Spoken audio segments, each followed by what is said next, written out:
Hi everyone, please subscribe to my channel.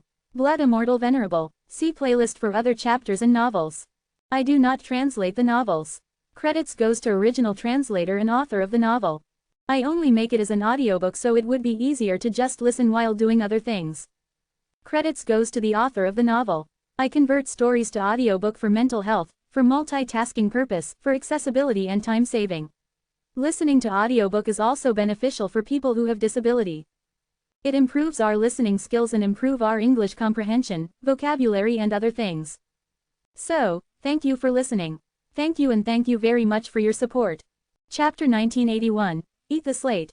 Occasionally, there were disputes between the powerful clans in the Divine Land, but rarely did they ever turn into a large-scale war.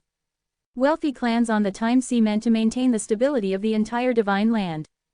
The Divine Land had a large number of divine cities, most of them having been controlled by the first and second tier clans. They usually belonged to those wealthy clans on the floating islands. So the various wealthy clans on the floating islands actually took control of 90% of the divine cities through these first and second tier clans. The Jade Bone Divine City trapped in the crater was a medium-sized divine city. Protecting it was a 100 Commandments slate. The Jade Bone Divine City was originally controlled by the He clan, a second-tier clan. But it had to pay its dues to the Ru clan, a first-tier clan, in divine might coins. The Ru clan was situated near the Ray Tree, and this was in the eastern part of the Divine Land. The sun rose in the east, rising right above the Ray Tree every day. As one of the four great divine trees in the Divine Land, this tree was over trillions of years old, having experienced countless changes over time. Now, it was occupied by the Dongfang clan. Relying on the Ray Tree, the Dongfang clan managed to gain control over hundreds of regions, hundreds of thousands of divine cities, countless divine citizens, proving godly warriors, true gods, and so on. Some of the first-tier clans that had demi-holy beings were to submit themselves wholly to the Dongfang clan's rule. No one dare defend it. A Jade Bone Divine City was nothing to the Dongfang clan, but the entire divine city suddenly disappeared. Such a strange matter had drawn the Dongfang's attention. And this was why a team was exploring it. Be careful, let's observe the surroundings first, one of the mid-rank true gods in the team said cautiously, examining the environment. That's right, who knows what kind of power had caused this divine city to collapse. Even if a divine city were to collapse, it would be impossible for all those true gods to perish. Although most of them couldn't fly, even with a collapse, injury was nearly impossible. But an eerie silence now washed over the Jade Bone Divine City. The sunlight coming in from outside the crater was a thin veil that covered the divine city. One couldn't clearly see the entire city in this light. In fact, it grew even stranger and more mysterious. Stop observing, we need to hurry up, the young man said as he turned around, flashing a brilliant smile. But someone in the team was still unhappy. Another mid-rank true god took off his hood and said with a long face, "Lowell, you can't disobey the orders of the higher authority. This is your first task and yet, you want to act without any authorization. It seems you do not fear punishment." Lowell, the mid-rank true god, turned his head and smiled. With a shake of his head, he said, "I'm not afraid." In a flash, he dragged his black cloak, turned into a black shadow and leapt into the air, entering a crack in the city wall of the Jade Bone Divine City with ease. Shall we follow him? Lowell is a bit strange. Leave him alone. After we get back, we must report his bad behavior. The other mid-rank true gods hesitated momentarily outside the city wall before jumping onto it and entering the Jade Bone Divine City. But they could no longer find Lowell's figure. After he entered the city, the smile on his face was wiped off and replaced with a look of vigilance and seriousness. Whoosh! He sprang up and jumped onto a building before putting up his index finger and squinting as he looked into the distance. The range of slates' influence spread out in circles. So almost all the slates were placed in the center of the divine cities. Most of the divine cities were designed in circular shapes, making the best use of the coverage of slates. "Let me see, there's enough distance," he murmured to himself as he did his measuring. Then, he reached into his pocket and pulled out a small fire starter. It was unique in shape, made of a kind of yellow metal instead of the usual wood. Come on, a flame lit up from Lowell's hand on top of the fire starter. Crack, crack, crack, this metal-like fire starter began burning as it turned into a strange green light. The moment he lit up the fire starter, Lowell turned into a gust of wind, rushing towards the center of the Jade Bone Divine City. Along the way, he jumped up and down dexterously. Crack, crack, after rushing out, the things in the city began moving. If one looked carefully, they would have seen that on the wall, the cracks were densely packed with countless black and red scutigers. Even the faint light reflected on them showed the colorful colors of all their shells. The poison within each was a fatal threat to even the true gods. It was clear that the black and red scutigers were eager to rush over and devour Lowell completely. But they seemed to be extremely wary of the fire starter in Lowell's hand. They all dodged instead of rushing headfirst. In a few seconds, Lowell arrived at the center of the divine city at full speed.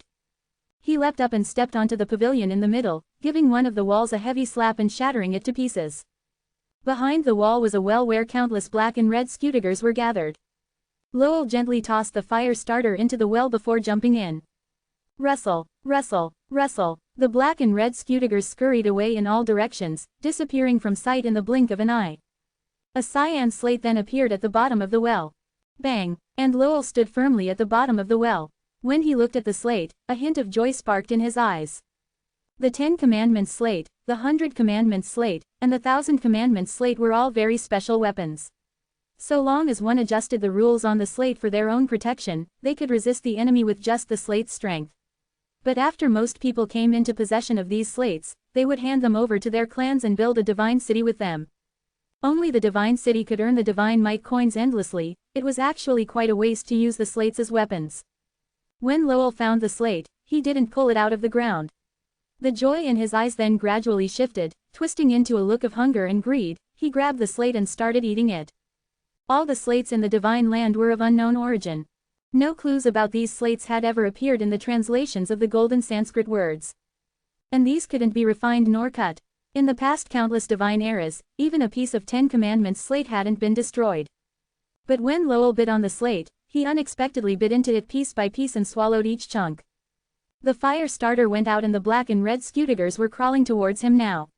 Seeing this, Lowell lit up another fire starter before he continued eating the 100 Commandments slate. Ah! A series of screams rang out in the Jade Bone Divine City. Right when the mid-rank true gods entered the divine city, they were attacked by the black and red scutigers. The scutigers' poison was truly terrible. Once bitten by them, even a mid-rank true god could die within seconds. In the blink of an eye, over 20 mid-rank true gods were poisoned to death. Numerous scutigers formed a sea in black and red, blocking all the retreat roads. The only path left was the one Lowell had created with the fire starter. And so the remaining true gods had no choice but to charge towards the center of the city aimlessly. Only one of the mid-rank true gods managed to get rid of the scutigers. He rushed to the central pavilion of the divine city and passed through the wall. When he lowered his head, something incredible came into view. Lowell, what are you eating? Half of the 100 Commandments slate had already been gobbled up. Lowell raised his head rather cryptically and smiled as he said, "The slate. Do you want some?" "Who are you?" The mid-rank true god seemed to have sensed something off. "Who am I? Let's say I tell you." "Then what? What can you do? You can't go back now anyway." Lowell merely shook his head and continued gnawing on the slate. The mid-rank true god felt some kind of pain in his back followed by a powerful numbness. In the next moment, his entire body lost consciousness before he was covered by a dense pack of scutigers. Chapter 1982, Limited Justice. In just a short while, Lowell was able to completely devour the piece of slate. He then clasped his hands and stood up. A trace of helplessness appeared in his eyes as he looked at the mid-rank true god's corpse. All of this went totally against nature. However, since he had chosen this road, his belief had now become stronger and there was no way he was going to change. Everything he did went towards his goal. Anything or anyone that stood in his way would be eliminated. From a whole point of view, "You died for this battered boat," he murmured. Just as he was about to leave, a very small and very weak voice spoke from behind him. "Help, help me." The sound made Lowell frown. He turned around and noticed a tiny hole on the wall. It seemed the sound was coming from there. A high-level breath-restraining technique. Or are you using a special treasure that helps you restrain your breath? There was no way he would miss a living person on the other side of the wall. The only explanation for this was that the person's hiding skill was exceptional and ingenious. A strong killing intent appeared within Lowell's eyes as he lightly patted the wall. His touch was light but it was enough to make the stone collapse. A compartment was revealed behind the wall, as high as half a person. A girl, around 15 to 16 years of age, was curled up inside. The girl was covered with tulle and she held onto her legs for warmth. Her entire body was littered with bruises and dust but she was surprisingly pretty. However, despite her beauty, her eyes looked dead and she looked more like an abandoned doll than a person. This layer of tulle, Lowell reached down and took off the tulle that covered her. It is a very rare treasure. It might not be possible for even a first-tier clan to own it. Help me, please, the girl pleaded again. Did you see that? Lowell stared at the girl and asked. The girl quickly shook her head. I didn't see anything. Hearing this, Lowell smiled. You're lying. I can't save you. Goodbye. Leaving the girl there, Lowell leapt up and climbed onto the patio, disappearing before her eyes. His disappearance crushed any hope that remained in that young girl's heart. She wrapped her arms around her and squeezed her body tight. Her mouth visibly trembled, afraid that she might cry out loud because of helplessness. She should have never asked that man for help. He could eat the 100 Commandments slate, but he did not even have the heart to save others. That cloaked man could have been saved by him had he wanted to. He even took away her precious tool, which meant that her breath would no longer be shielded from the horrible insects. Rustling, rustling, rustling. The rustling sounds from above made her heart beat a mile. They moved towards her bit by bit, like the many legs of oncoming death. My bodyguard is dead, and so are the others. It seems I am fated to die as well. She murmured to herself. Just 3 days ago, her family was still together. She was the apple of her parents' eyes and had servants at her every beck and call. Now she was all alone, and she was about to die. Rustling, black and red scutigers emerged from the wall and slowly crawled towards her, entering through the hole Lowell had made earlier. She closed her eyes, trying to calm herself. Perhaps death wouldn't be so bad. Just as she was about to resign herself to her fate, the unthinkable happened. Click, click, something small dropped at the foot of the wall. Crack, crack, crack. When she opened her eyes, she saw a bright flame, similar to fireworks, erupting in small explosions in front of her. Rustling, because of the fire starter, all the scutigers had scattered, running wildly in all directions and disappearing in the blink of an eye. The sight of such wondrous flame stunned her and she couldn't help but look at it in a daze. Boom, boom, there was a small explosion as Lowell appeared in front of her again. He only sighed before offering his hand to her. You came back to save me, she muttered in surprise. Why, do you want to die now? He asked her, but I saw. The sight of Lowell devouring the 100 Commandments slate shocked her. Who was this incredible person that could eat this rigid slate was what she thought. You're honest, Lowell said, pulling her up and gently putting her onto his back. He then kicked the fire starter up and caught it with his mouth. Soon afterward, the scenery became a blur and the two of them shuttled out of this fallen city at an extremely fast speed. Her slender legs merely swayed at the crook of his arms. What's your name? Lowell asked, with the fire starter still in his mouth. My name is Iris Dongfang, she answered. Her answer shocked him and Lowell couldn't help but slow down. Are you from the main Dongfang clan? Or from a branch family? The main Dongfang clan, much like the Han clan, had also moved to the floating island.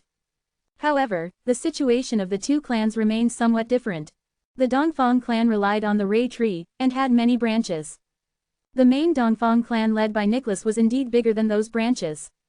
After the main clan entered the floating island though, the branch on the Ray tree soon grew wealthy and influential, with 3 holy beings that served as their foundation of power stronger than other great clans. A branch, Iris Dongfang murmured. Lowell's eyes narrowed in regret and a killing intent surged in his heart. He initially thought that this girl belonged to the He clan but, to his surprise, she was actually from the Dongfang clan. He shouldn't have saved her. He needed to kill her. They had left Jade Bone Divine City. Just as they came to the edge of the crater, Lowell saw the need to put Iris Dongfang down. As the girl had sensed what was about to happen, a trace of sadness once again appeared on her face.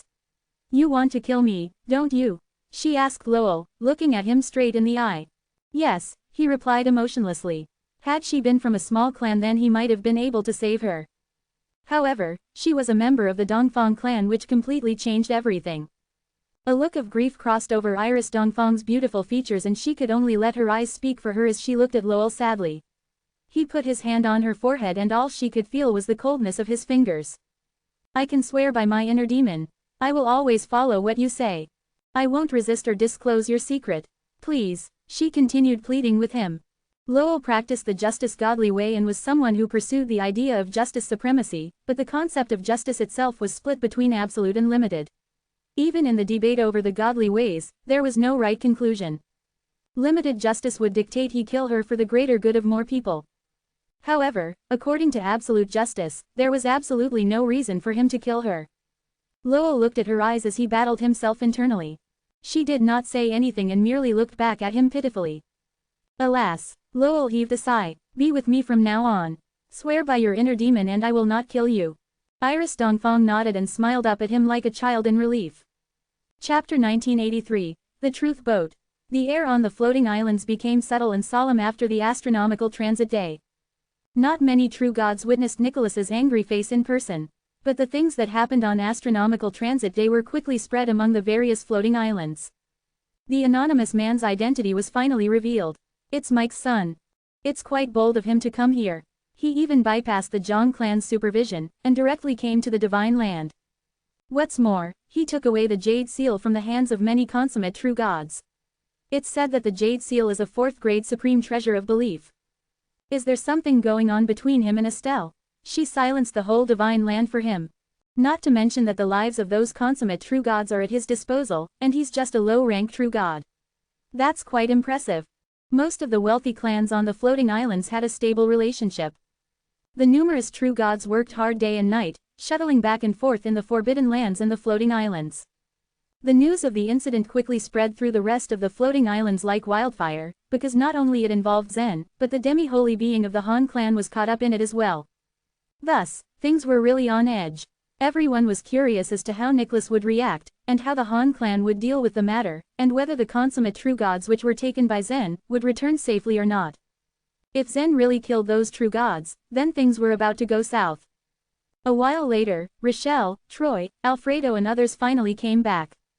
As soon as Alfredo stepped foot on the Han clan's floating island, he was summoned by the Holy Emperor. The next day, after the three girls of the Han clan had walked into the main hall of the Purple Soul Hall, the female disciples of the Purple Soul Hall entered the wide hall as well. The disciples were also aware of rumors that were going around. Initially, they didn't quite believe that the rumors were true, but after they heard certain undeniable things, and when they noticed that Joy was gone, they concluded that Joy had run away with Thad. Joy was the sole reason the Purple Soul Hall existed, and her being a demi-holy being strengthened the Purple Soul Hall. Since Joy had offended Nicholas, it was a mere dream for her to return to the floating island. The disciples of the Purple Soul Hall were uncertain of their future and lived in great fear.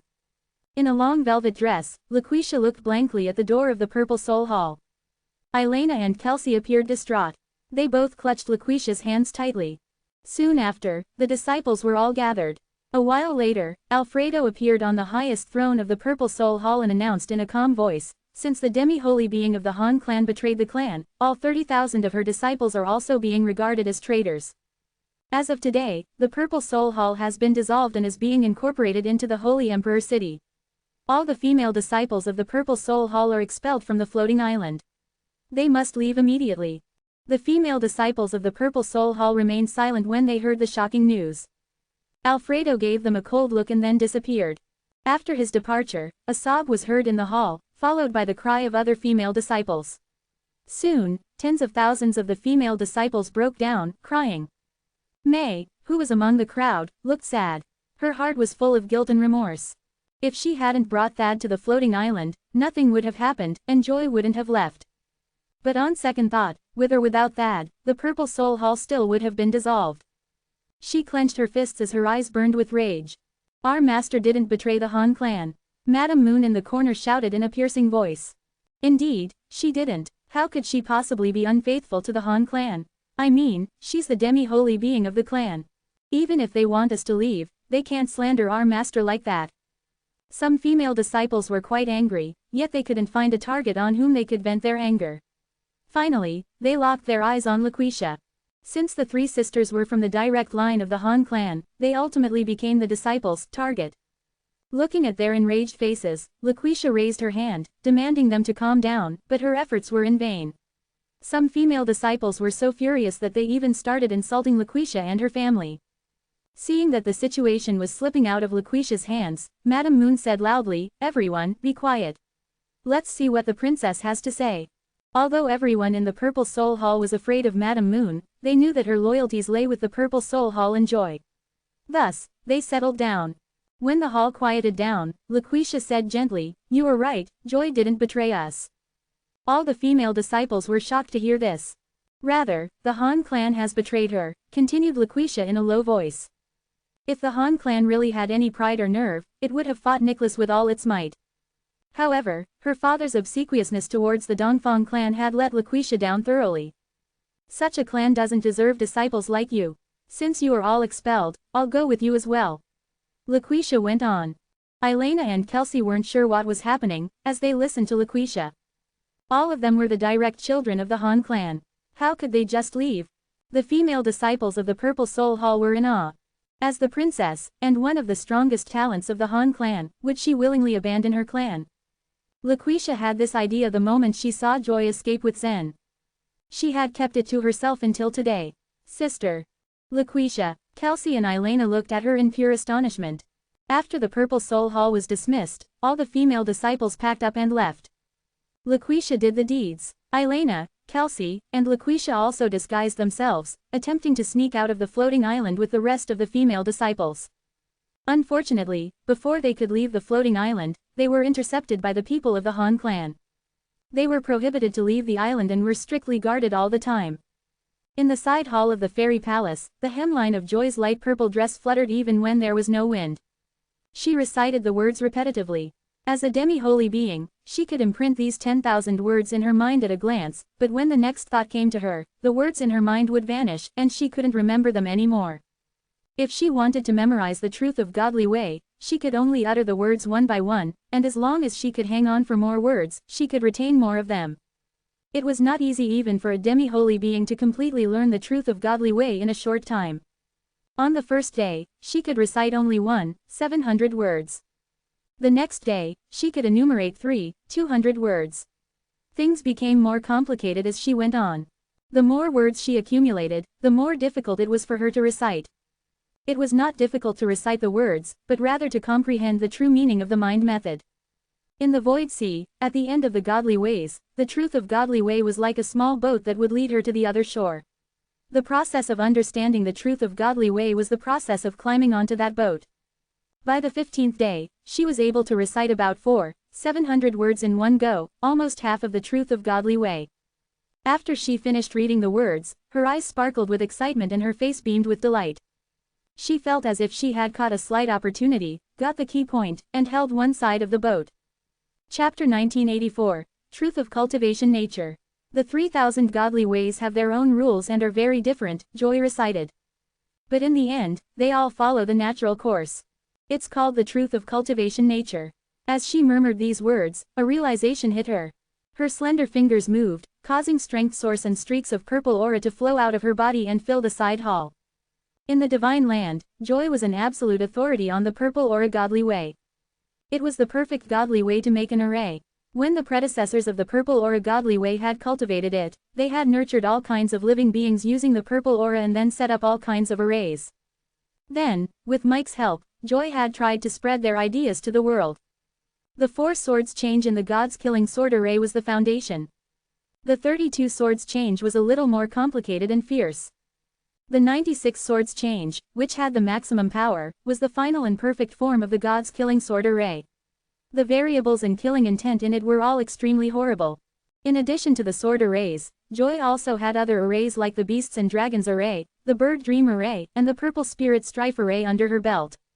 In order to maximize the power of the purple aura godly way, Joy had been working hard to build an even larger array by trying to perfectly match the purple aura godly way with the strength source.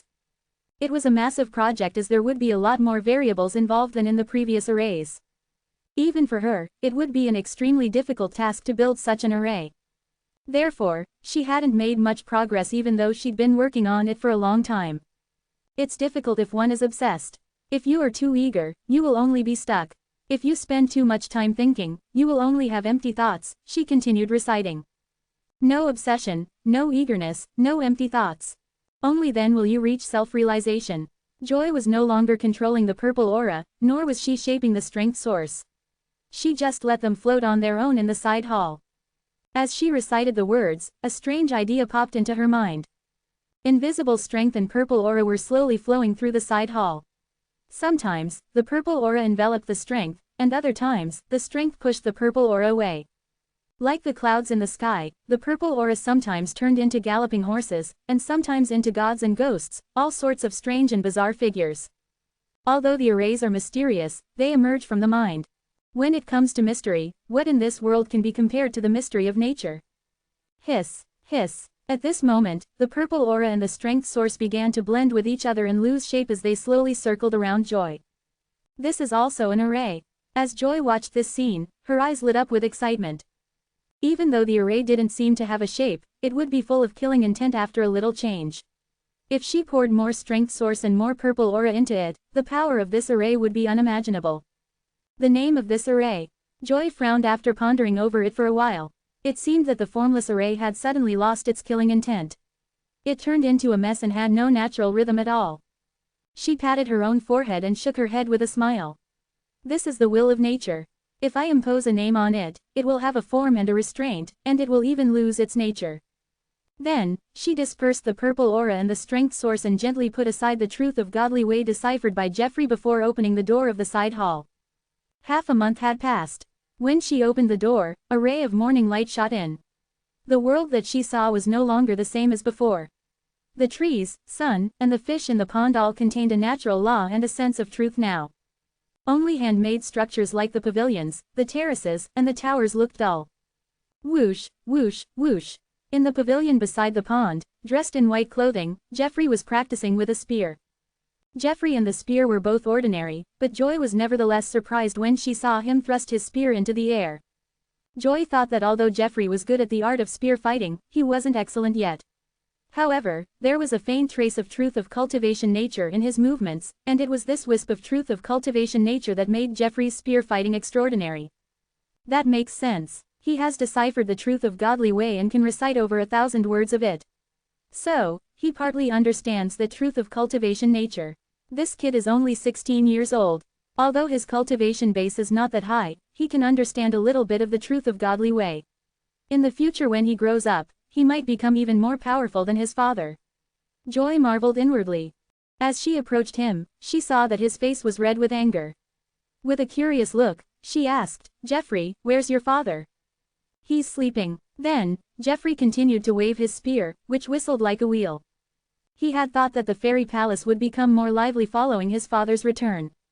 However, on the contrary, his mother along with Aunt Lavender and Aunt Aura all followed his father around and didn't bother to talk to him anymore. Lavender, in particular, didn't even practice spear fighting with him these days. "He is still sleeping." Joy raised her head and looked at the sky. Although it was morning, the sun was already shining high in the sky. It was not that early in the day. Understanding why Jeffrey looked so angry, Joy smiled helplessly. Zen had just returned to the fairy palace and reunited with his several beautiful wives again, so naturally, he hadn't had a good rest last night. But as a true god, his energy was almost inexhaustible. It was odd that he was still unable to get up. Young people indeed have no restraint. With a sigh, Joy jumped onto the platform, wiggled her waist, and smiled. "Let me keep you company to practice." "How will you do that? You don't even have a weapon," he said, looking at her in confusion. "Come on, just attack me," she said flatly. Without any more hesitation, Jeffrey thrust his long spear at her like a viper. Considering Jeffrey's current cultivation base, the spear fighting skills that he displayed were quite impressive. Yet a few months ago, Lavender hadn't even wanted to waste her time practicing with him. After all, when a world lord fought with an internal elixir realm warrior, it was not like the difference between an adult and a child, it was simply the difference between human and dust. They were incomparable. Therefore, in the beginning, every time Lavender had attacked, she had casually knocked his spear away before gently knocking him down. But ever since Jeffrey had deciphered the 6 golden Sanskrit words, the situation had been different. The first time Jeffrey had managed to hurt Lavender with his spear, she had been caught off guard. Although she had always suppressed her cultivation to the internal elixir realm, she had still been shocked. After that, Lavender had begun to take this little opponent seriously and had spared no effort while sparring with him. In the beginning, she had still been able to suppress Jeffrey with her moves. However, as Jeffrey deciphered more and more words of the truth of godly way, his understanding became more and more profound, and he was able to have an even battle with Lavender now. At the thrust of his spear, Joy turned around. She didn't move very fast or think much about it. Her body was as gentle as the wind, so she naturally avoided the spear. What? Jeffrey sensed a trace of the truth of godly way emitting from Joy, but hers was much more profound than his. Again, Jeffrey knew that sparring with an opponent like this would benefit him a lot. He had a slight knowledge of the truth of godly way, but he was able to comprehend it even more now from Joy's skills. An internal elixir realm secondary creature sparring with a demi-holy being was indeed a rare scene. Godly ways follow the natural course, the understanding of them demands perseverance. All godly ways follow the natural course. There is no other way to comprehend the godly ways. As Jeffrey thrust his spear, he became more enlightened and then tried to recite the truth of godly way. Hearing his recitation, Joy smiled and started to recite it too. Chapter 1985, Visitors. They were in one of the fairy palace's chambers. Lavender leaned her face against Zen's chest as she breathed evenly and slowly. She had fallen asleep. On the opposing side, Letitia was equally curled up under Zen's arm, sleeping deep like a baby. With their cultivation levels, they generally didn't need sleep in order to replenish their energy. For most of the year, they could simply sit cross-legged for a short while to maintain their full energy. That said, these past days were different. Sometimes, sleep wasn't just sleep. In fact, it could have a special meaning. Zen moved his arm slightly, and Lavender immediately opened her eyes. She looked up at Zen with her red eyes, like a vigilant kitten. She was on her guard. Letitia, on his other side, also woke up. The moment her soul fully awakened, the ridiculous scene of the three of them having a passionate night replayed in her mind. Her face couldn't help but redden and she was very embarrassed. Zen, yesterday, As she noticed Letitia's hesitation, Lavender intentionally said indifferently, "What's done is done. There's no need to feel ashamed." Letitia's expression looked everything but natural as she listened to Lavender speak. Her mouth opened, but she didn't know what to say. Instead, she grabbed the blanket and whipped it over herself in order to better cover her body. "Lavender," Zen murmured as he gently patted her head. Lavender quickly revealed a complacent smile. "Get up, or Jeffrey will complain again," Zen said as he smiled bitterly. Once Zen had gotten dressed and peered out, he was met with the sound of a spear whooshing through the air. As Zen walked out and turned the corner, he came face to face with Jeffrey and his spear, who was charging and jabbing at Joy relentlessly. "Has Joy finished her closed-door cultivation yet?" Zen's eyes lit up and opened wide. As Zen looked closer at Joy's bodily movement skill, a very special feeling crept over him. Her body moved around in an elegant manner. She seemed to change position gracefully, as though she was dancing without giving it any thought. As she fluttered around Jeffrey's long spear, Zen couldn't help himself but think that she resembled a butterfly. The scene was very harmonious, to say the least. "It seems that the truth of godly way has provided her with great benefit," Zen said. Before long, Letitia walked over.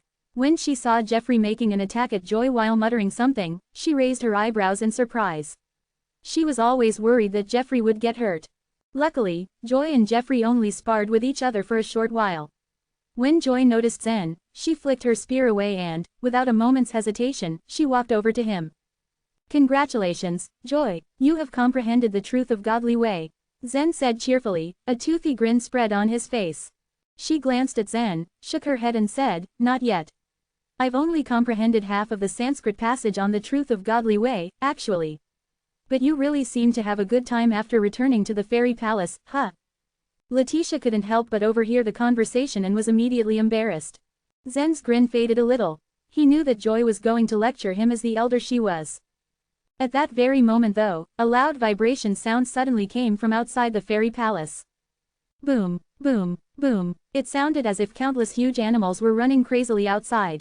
Zen's expression changed in a flash. He followed Joy's gaze and looked toward the fairy palace's main entrance. "Master, it seems that several ferocious beasts are coming our way," Saul informed Zen hastily. Zen narrowed his eyes and said, "Well, go have a look." Zen was still calm as he was very confident that the fairy palace built by his master wouldn't be easily invaded. First of all, the layer of enchanted barrier was almost unbreakable. So much so, in fact, that it could even split the fairy palace from the divine land, ensuring that the people within it wouldn't be turned into life vitality. The beasts in the swirl forest were ferocious, sure, but they couldn't enter the fairy palace. Zen had no doubt about it. Instead of waiting for Saul, Zen took the lead and rushed out of the fairy palace. He stood in front of the light pink enchanted barrier. The huge trees in the swirl forest snapped repeatedly as they fell down to the ground one by one. The sound of messy, uneven footsteps rushed in, as if there were thousands of troops galloping in the forest. "What is that?" Letitia asked as she followed closely behind Zen, looking a little nervous. She had stayed in the fairy palace for so long now, and she would only occasionally look at the divine land through the enchanted barrier. From time to time, she'd see a few beasts with horrible auras, but those beasts didn't dare approach the enchanted barrier. The fairy palace was like a safe retreat away from the world. I don't know, it's probably the beasts out in the swirl forest, Zen said with a frown. What Zen was worried about weren't the beasts. Right now was a sensitive time for Zen and Joy. They couldn't let anyone in the divine land discover where they were. If Nicholas and the others found out that they were hiding out in this fairy palace, the situation would become even more troublesome. Bang! The tree trunk closest to the edge of the enchanted barrier exploded into hundreds of tiny wooden pieces. He saw two people emerge from the tree trunk. They immediately rushed toward the fairy palace at a very fast speed. Behind them was a large group of huge apes. They were being chased. Each huge ape measured at least 7,000 feet, and looked like a moving mountain. Every time they stomped the ground, a footstep crater was left behind. The apes were so heavy their movements felt like earthquakes. Their bodies were huge and yet their movements so agile. They ragingly ran after the two people at a mad pace, using both their hands and feet. The person in front had long hair and a wide face. As he dashed forward crazily, he yelled, "Idiot! Why are there so many apes? I said that we should have gone to the fairy palace first. That way we would have avoided running into such big problems." Behind the first person in line was a boy. The boy sat on a cyan ox's back, which was also galloping insanely. "Those golden-haired creatures have caught up to us," the boy said calmly. As he spoke, he also stood up on the cyan ox and lifted the fishing rod in his hand. His eyes narrowed slightly, flashing a murderous look. Whoosh! At that moment, a few golden lights suddenly flashed from the crowd of the huge apes. Several golden small apes jumped down from the giant apes' backs and began pouncing on the two people. In comparison to the apes, which were like 7,000 or 8,000 feet high mountains, the golden apes were only small in comparison. Despite that, the four golden apes were still over 30 feet tall, much taller than the boy and the man with long hair. Humph! The boy snorted coldly, and he swung the rod in his hand with all his might. Swish, swish, swish. A light golden fishing line was immediately cast out. Puff, puff, puff. Of the four golden apes that pounced toward them, 3 of the beasts were seriously injured. Blood gushed from their bodies, forming puddles the size of lakes around their feet. With the boy's strength, upon casting the fishing line, he caused ultimate injury. He was so powerful that even if a consummate true god was hit by his attack, they'd be seriously injured. As the golden fishing line sliced at the apes, it left cuts on their bodies. Despite their injuries, one of the golden apes relied on its strong instinct to avoid the fishing line thrown out by the boy and rushed toward him instead. It was then that the golden ape stretched out its fluffy big hand to catch the boy. The boy suddenly yet calmly blurted out, "Go!" The boy on the cyan ox immediately disappeared. "Hey, wait for me!" As the long-haired man saw the boy use the spatial transference and appear in front of him, his face was full of indignation. As he jumped up, he also disappeared from his spot. As they continuously flashed using the spatial transference in order to move forward, the two of them got closer and closer to the fairy palace's enchanted barrier. Is that Gus?" Zen said, who had been standing behind the enchanted barrier, with his eyes wide open. The two individuals were moving so quickly that it was hard to tell. Zen didn't know Hallett, though. He had once fought with Augustus on the true path. He had a deep impression of Gus, and thus he recognized him in a single glance. Joy, who was standing beside Zen, smiled and said, "Yeah, that's Hallett and Augustus. Can they even come inside? Should I open the enchanted barrier for them?" As he watched the scene before him, Zen immediately became anxious. Before opening the enchanted barrier, Zen had to send everyone in the fairy palace to the training tower. Otherwise, when the space in the fairy place was connected to the space outside, Letitia, Lavender, and the rest would turn into life vitality and disappear. Chapter 1986. Teach Zen a lesson. Now, looking at their momentum, Zen was very conflicted. Back then, when Estelle left the fairy palace, the enchanted barrier failed to stop her. However, Zen had no idea whether she escaped because she had broken the enchanted barrier or perhaps she had a secret method to go through it. If a consummate true god could tear open the enchanted barrier, they could easily connect the space of the divine land with that of the fairy palace, which would cause some grave consequences. As he worried about what could happen, Saul came out to console him. "Master, don't worry. They can enter this enchanted barrier freely." Hearing Saul's words calmed down Zen, allowing him to focus on other things. His family resided in the fairy palace. They were the most important people to him. Naturally, he could not allow any accidents to happen. As the two men gradually approached the enchanted barrier, their speed did not decrease at all. Gus, who was rushing in the front, suddenly flipped his hand and a small token appeared in his hand. A wind token. Zen saw the token immediately and gave it a good look. The 8 tokens, of water, fire, thunder, wind, mountain, valley, earth, and heaven, all had different uses and advantages. Among them, the wind token was the first token Zen had obtained, and the only use of this token seemed to be to dodge the 2 huge puppets in the fairy palace so that he could enter the fairy palace safely. After Zen obtained the recognition of Saul, the wind token didn't have much use to him anymore. Moreover, he had already managed to enter the fairy palace several times by passing through the space node in the valley of the eastern region. Later, after he got the mountain token, he could then eventually return to the fairy palace directly. He never would have guessed that the wind token would have such use. As soon as Gus took out his token, he headed straight towards the enchanted barrier. As the indestructible enchanted barrier slightly fluctuated, it somehow engulfed Gus's body entirely. At the same time, the boy riding the cyan ox also raised a wind token and entered through the enchanted barrier in a similar manner. Bang, bang, bang. Just then, the apes that chased after them arrived and left big gaping holes on the ground outside the enchanted barrier. Among them, several golden apes looked quite indignant. They pounded hard on their chests and showed their teeth to the 2 people at the other side of the enchanted barrier, trying to provoke them. Wow, these apes are really hard to deal with. The long-haired man gasped. Gus, Hal, long time no see, said Saul, greeting them with smiles. Gus was the shortened version of Augustus, while Hal was the nickname of Hallett. Quite familiar with them, Saul addressed them with their nicknames to show friendliness. After Augustus and Hallett greeted Saul, they never lost their focus on Zen. Then they looked at Joy who was beside Zen, and then they saw Letitia, Lavender behind him. Not far away, Freya and Aura also heard the news and rushed over to see it for themselves. Isn't this Zen? Shouldn't you have gone to the Everest Spirit Mountain? Why are you in the fairy palace? You are the demi-holy being of the Han clan. Augustus widened his eyes at the sight of the legendary Zen. He was no stranger to Zen's rising fame and success. Hallett was also stunned, trying to keep his jaw from dropping. After they heard Harold's words from the floating island, they began to act. They left the floating island of the GU clan with no clue what had happened in the time sea. All things considered, the last person they thought they'd meet was Zen in the fairy palace. Long time no see. Joy nodded at them. She also knew Hallett and Augustus quite exceptionally. Augustus and Hallett, nice to meet you. Zen cupped his hands and greeted them with good intentions.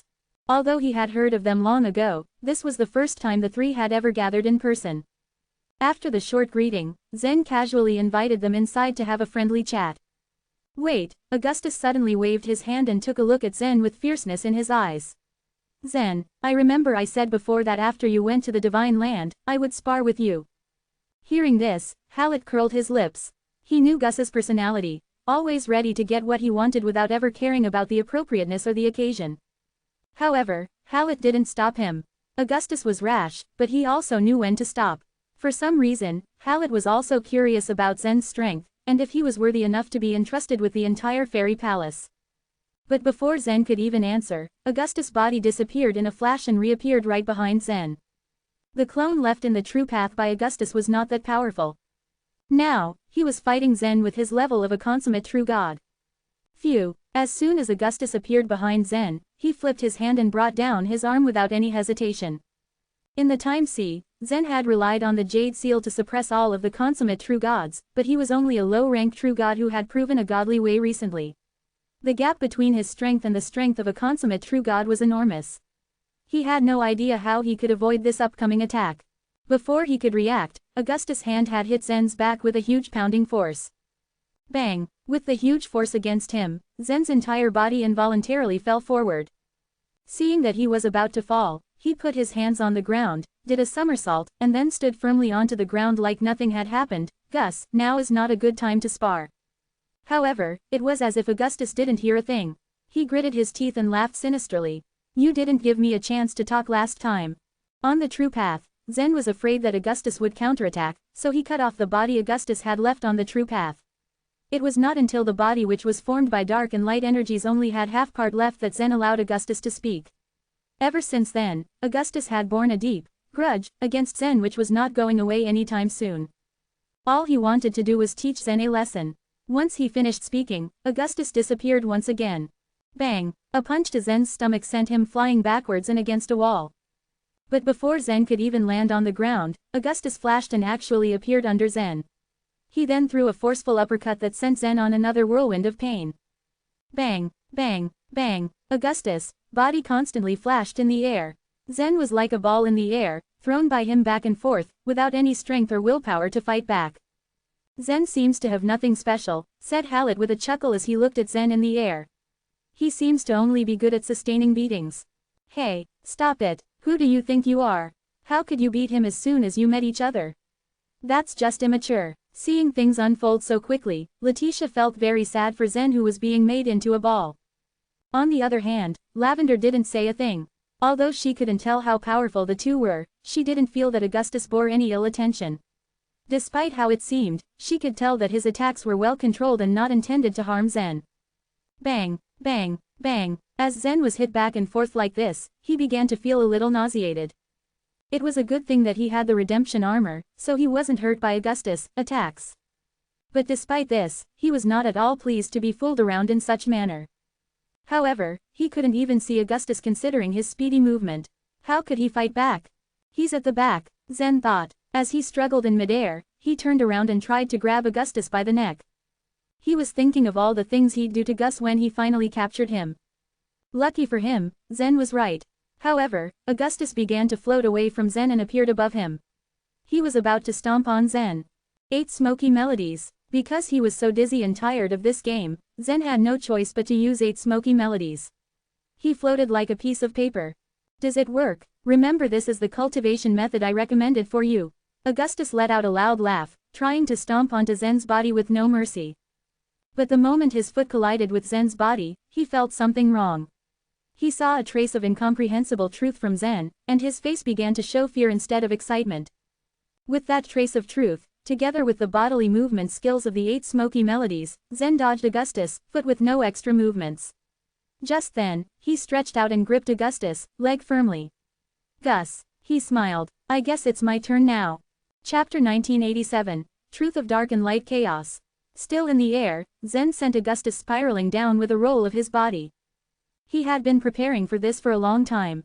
Therefore the power of his strikes should never be underestimated. Caught off guard, Augustus wasn't even able to react to this surprise attack. Bang! Quietly, Augustus just lay in a huge pit, eyes staring out in awe at what just happened. Just then, Zen landed steadily at the edge of the pit. A faint smile appeared on his face, and a hint of excitement flashed from his eyes. When he used the 8 smoky melodies a few moments before, Zen discovered that he could fuse the truth of godly way into this particular skill. Although Zen had been considering the use of the truth of godly way recently, he wasn't in a hurry to totally grasp it as the side hall was occupied by Joy. Thus, his understanding of the truth of godly way was still very shallow, and it didn't even amount to Jeffrey's understanding of it. However, the principle of the 8 smoky melodies was free to be used. So while employing it, Zen managed to fuse the truth of godly way as if it were an instinct already. Unlike Joy, who had understood half of the truth of godly way, Zen had no idea that the truth of godly way had to follow the natural course. Now that he was fully aware and capable of harnessing this great power, it excited him to have a new skill. At the beginning, Letitia had been very angry with the sparring, but seeing Zen smash Gus into the ground left a smile on her face. Serves you right, she thought to herself. This is the truth of godly way. Where in the world did you learn it? Hallett's eyes were full of disbelief. On the other hand, Augustus was just about to ask the same thing, but he was frozen in shock. He opened his mouth to speak but closed it soon after so he didn't look too stupid. Although his original plan was to pull punches to let Zen have a counterattack, he was a consummate true god, anyway. Originally he wanted to teach Zen a lesson, but it turned out that it was the other way around. It was too embarrassing for Augustus. He didn't care about Zen. To him, Zen was a young boy from the universe. Even if he had inherited the fairy palace, he was a mere newcomer to the divine land. Would he even be so lucky to already have the opportunity to learn the truth of godly way? This was unfair. The truth of godly way was considered such a rare thing in the divine land. Even the holy beings rarely had the chance to learn about it, not to mention the consummate true gods. In fact, both Augustus and Hallett had already learned about the truth of godly way years ago. Back then, Holy J had handed a golden Sanskrit word to Bromley. Then, Bromley spent much time prying into its deepest secrets, and eventually obtained an abridged cultivation method from it. This came to be Truth of Dark and Light Chaos, something that Bromley cultivated himself. This particular cultivation method was translated from the Sanskrit, but it was only a small portion found at the middle of the entire text. But Bromley, with his remarkable skill and talent, had already arranged an array of 8 diagrams to calculate it. With the help of Mike's calculation abilities, he managed to complete the entirety of the text soon enough. The Truth of Godly Way was so refined that a single mistake in wording would affect it altogether, causing it to lose its power. This particular Truth of Godly Way, revised intricately by Bromley, was certainly not the real Truth of Godly Way. However, it was extremely powerful and had to be used with caution. The godly ways that were cultivated by Hallett and Augustus were all passed down from Bromley. They benefited a lot as they cultivated the Truth of Godly Way revised by their talented, skillful master. Though the 2 disciples were completely pleased with it already, Bromley still had a few doubts and worries. This Truth of Godly Way is just a small paper boat that has been patched by me, he warned. You might sail a distance in the boundless ocean, but it will sink one day. It's impossible to cross the great ocean in this way. Hallett's and Augustus' cultivation bases were at the consummation of true God realm. With this, the great ocean beyond the godly ways was something they had to consider after becoming holy beings, so they didn't think too much about it in the present. It was already very lucky for them to get the Truth of Godly Way from their master. With the help of their makeshift Truth of Godly Way, they were basically invincible in the arena of legends. Barely anyone could match their strengths and power. The 2 of them grew very proud of their Truth of Godly Way. On the other hand, Zen had only been to the Divine Land for a few years. They were puzzled with his ability to know the new Truth of Godly Way. Zen didn't answer their question. He shrugged and said with an awkward smile, "Well, let's just head out to the palace first, shall we?" Augustus climbed up from the pit, still embarrassed and infuriated. He paid attention to Hallett's expression and casually asked, "Why don't we spar again?" As soon as he finished speaking, Hallett glared at him in annoyance. "That's enough." He rolled his eyes, completely done with Augustus' attitude. After Hallett had snapped, Augustus decided to just keep quiet and obediently follow behind him. On their way into the fairy palace, Hallett asked Zen why he stayed in the fairy palace instead of going to the Everest Spirit Mountain. Zen, not wanting to make it a big deal, kept it short and explained what had happened after he entered the floating island. "What, you're the anonymous guy everyone's talking about?" Gus just listened, bewildered as Zen told them about his consecutive wins in the arena of legends. His voice was as loud as thunderclaps, echoing in the square of the fairy palace. Hallett, with an angry look in his eyes, said, "Don't mind this idiot. Just continue." "After I received Harold's message, I decided to go and visit the Everest Spirit Mountain, but the astronomical transit day came before that and I was invited by the sun-blind race. In the time see Forbidden Land, Rochelle and others." Zen continued. As he told them about the jade seal, Augustus proclaimed loudly once again, "You snatched that jade seal from Rochelle. What a good job." It was obviously sarcastic, and Hallett couldn't stand Augustus anymore. He pointed to the direction of the weapon refining workshop where Livingston was doing a hard day's work. "What's that? An Iron Man? A puppet? Shoot, what a weak puppet." Hiss. As Augustus remained distracted, an invisible fish line shot from Hallett's fishing rod and tied up Augustus' legs. As he brandished the fishing rod lightly, Augustus circled into the air and was dropped into the pond nearby. Hallett let out a small chuckle and turned back to Zen. "Go on with your story please." Looking over his shoulder, Zen felt a little sorry for Augustus, but continued on with his story nonetheless. He explained to them how he had managed to escape. When he mentioned Estelle's use of the scepter of God's silence, Hallett stopped in his tracks. "So, it was because of you. Since the entire Divine Land had been silenced by the power of the scepter, no one had escaped the influence including Hallett and Augustus. After that, they realized the fact that Estelle had been released from the dungeon.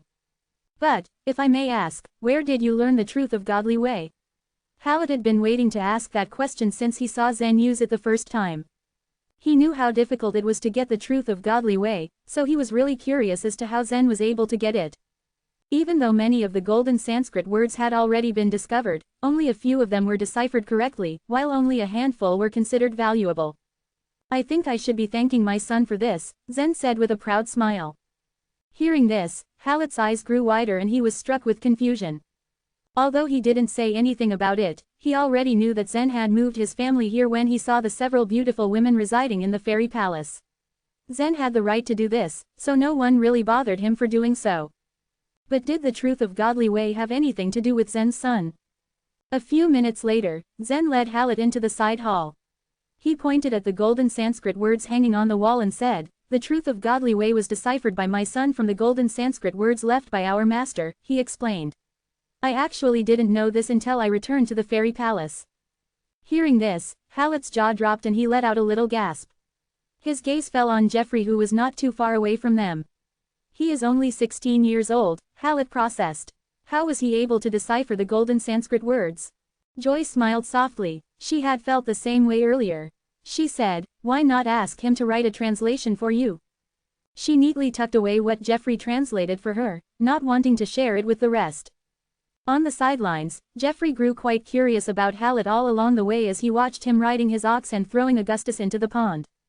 His attention immediately perked up as he heard them speaking about him. "Kid, do you mind writing another translation of the golden Sanskrit words for me?" Hallett asked politely. A faint smile appeared on Jeffrey's face. He looked quite shy and hesitant, but he responded, "Of course I can. It's not that hard, but..." He stopped for a while and eventually smiled, "Is there any benefits for me to do that?" Chapter 1988. More than 1,000 puppets. For Jeffrey, it wasn't difficult to decipher the 6 golden Sanskrit words. He studied the boy and the long-haired man in front of him. The both of them looked sharp and extraordinary, and Jeffrey knew for a fact that they were the 2 other disciples of his father's master, so he really didn't mind ringing them for some treasures. "No problem." Without hesitation, Hallett drew a palm-sized bottle gourd from his space ring and showed it to Jeffrey.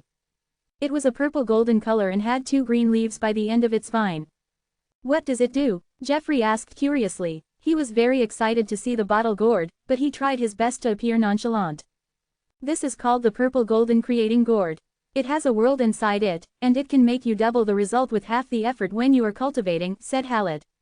"Since you can't leave the fairy palace, you must be very bored.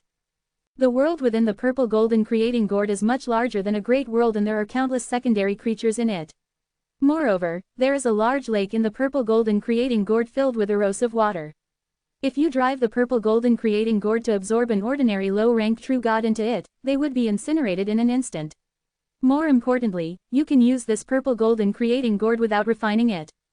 Jeffrey was sold. He truly was bored staying in the fairy palace all the time. He was young and he wanted to wander around and explore the world around him. He lived a very comfortable life, yes, but staying in the fairy palace was just as boring as being in prison. Although Jeffrey wanted the purple-golden creating gourd badly, he schooled his face to not show his excitement. "This purple-golden creating gourd is very common. Do you have any other treasures?" But Hallett was a smart man. When he heard this, he put the gourd back into his space ring and sniffed, "Forget it. It's okay if you don't like it." Jeffrey's eyes widened. "No, please don't." "Deal." Then his eyes fell on Augustus, who just struggled to his feet. "But there are 2 of you. You're the only one who can see my translation."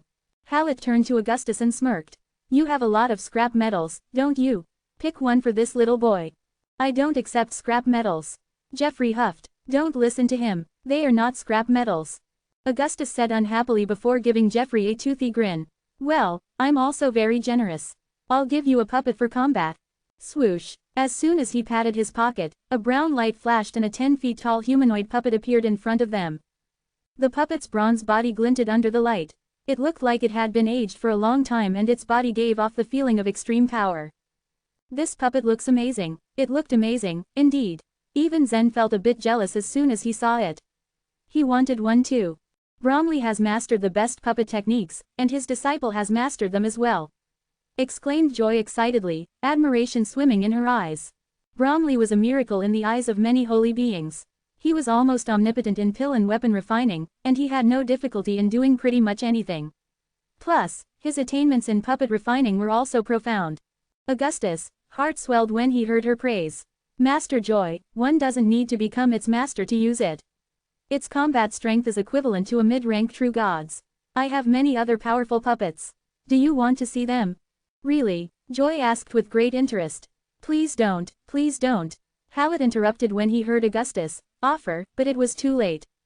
When Augustus patted his pocket again, streaks of light shot out of it. Boom, boom, boom, puppets of different shapes filled the side hall one by one, and more puppets appeared in the yard in front of the main hall of the fairy palace. There were more than 1,000 puppets surrounding them. Not again, Hallett muttered helplessly. These puppets are so powerful. Letitia's eyes widened in shock. Even Lavender, who was a world lord, was shocked at the sight of the powerful puppets. Each of these seemingly silly puppets was intimidating and could easily tear her apart. She couldn't help but admire Hallett, Augustus and the woman called Joy. They were all extremely powerful warriors. Augustus lazily patted a blue-golden puppet warrior by its side. This puppet is called Laird. Even if it meets a consummate true god, it has the power to fight. It has super speed. In the beginning, Zen and others were also flabbergasted upon hearing that. Augustus, puppet techniques were indeed supreme in the divine land. As he took out all the puppets, even some consummate true gods would find it hard to deal with them. But soon after, they understood why Hallett was trying to stop Augustus.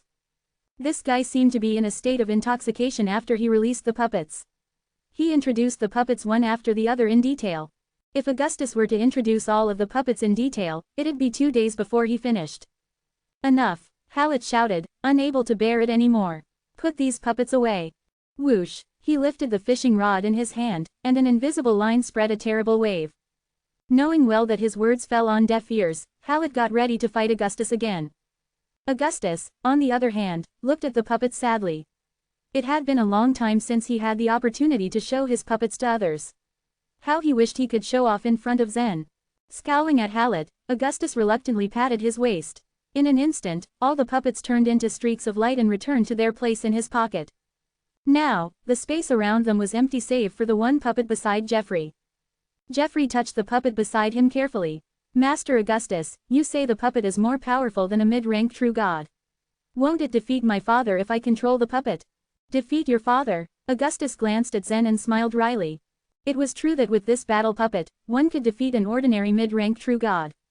However, the previous fight between him and Zen had already made Augustus realize that Zen was by no means an ordinary mid-rank true god. In Augustus' eyes, even a top-rank true god would be unable to defeat Zen now. Geoffrey, however, didn't think too much about the answer. He liked the 2 gifts from Augustus and Hallett very much. Fulfilling his part of the agreement, Geoffrey took out his pen, unfolded a piece of soft white paper, and began to translate the 6 golden Sanskrit words. To a certain extent, Augustus and Hallett kept suspecting Zen's words. It was hard for them to believe that the little boy before them could decipher the group of golden Sanskrit words that even their master couldn't crack. It also didn't help that what he deciphered was a mind method of truth of godly way. But then again, seeing is believing.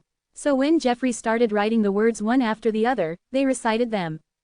In no more than 20 words, the 2 of them changed colors and felt a streak of the truth of godly ways slowly pressing down on their souls. This was how they felt when they cultivated the truth of dark and light chaos given by their master.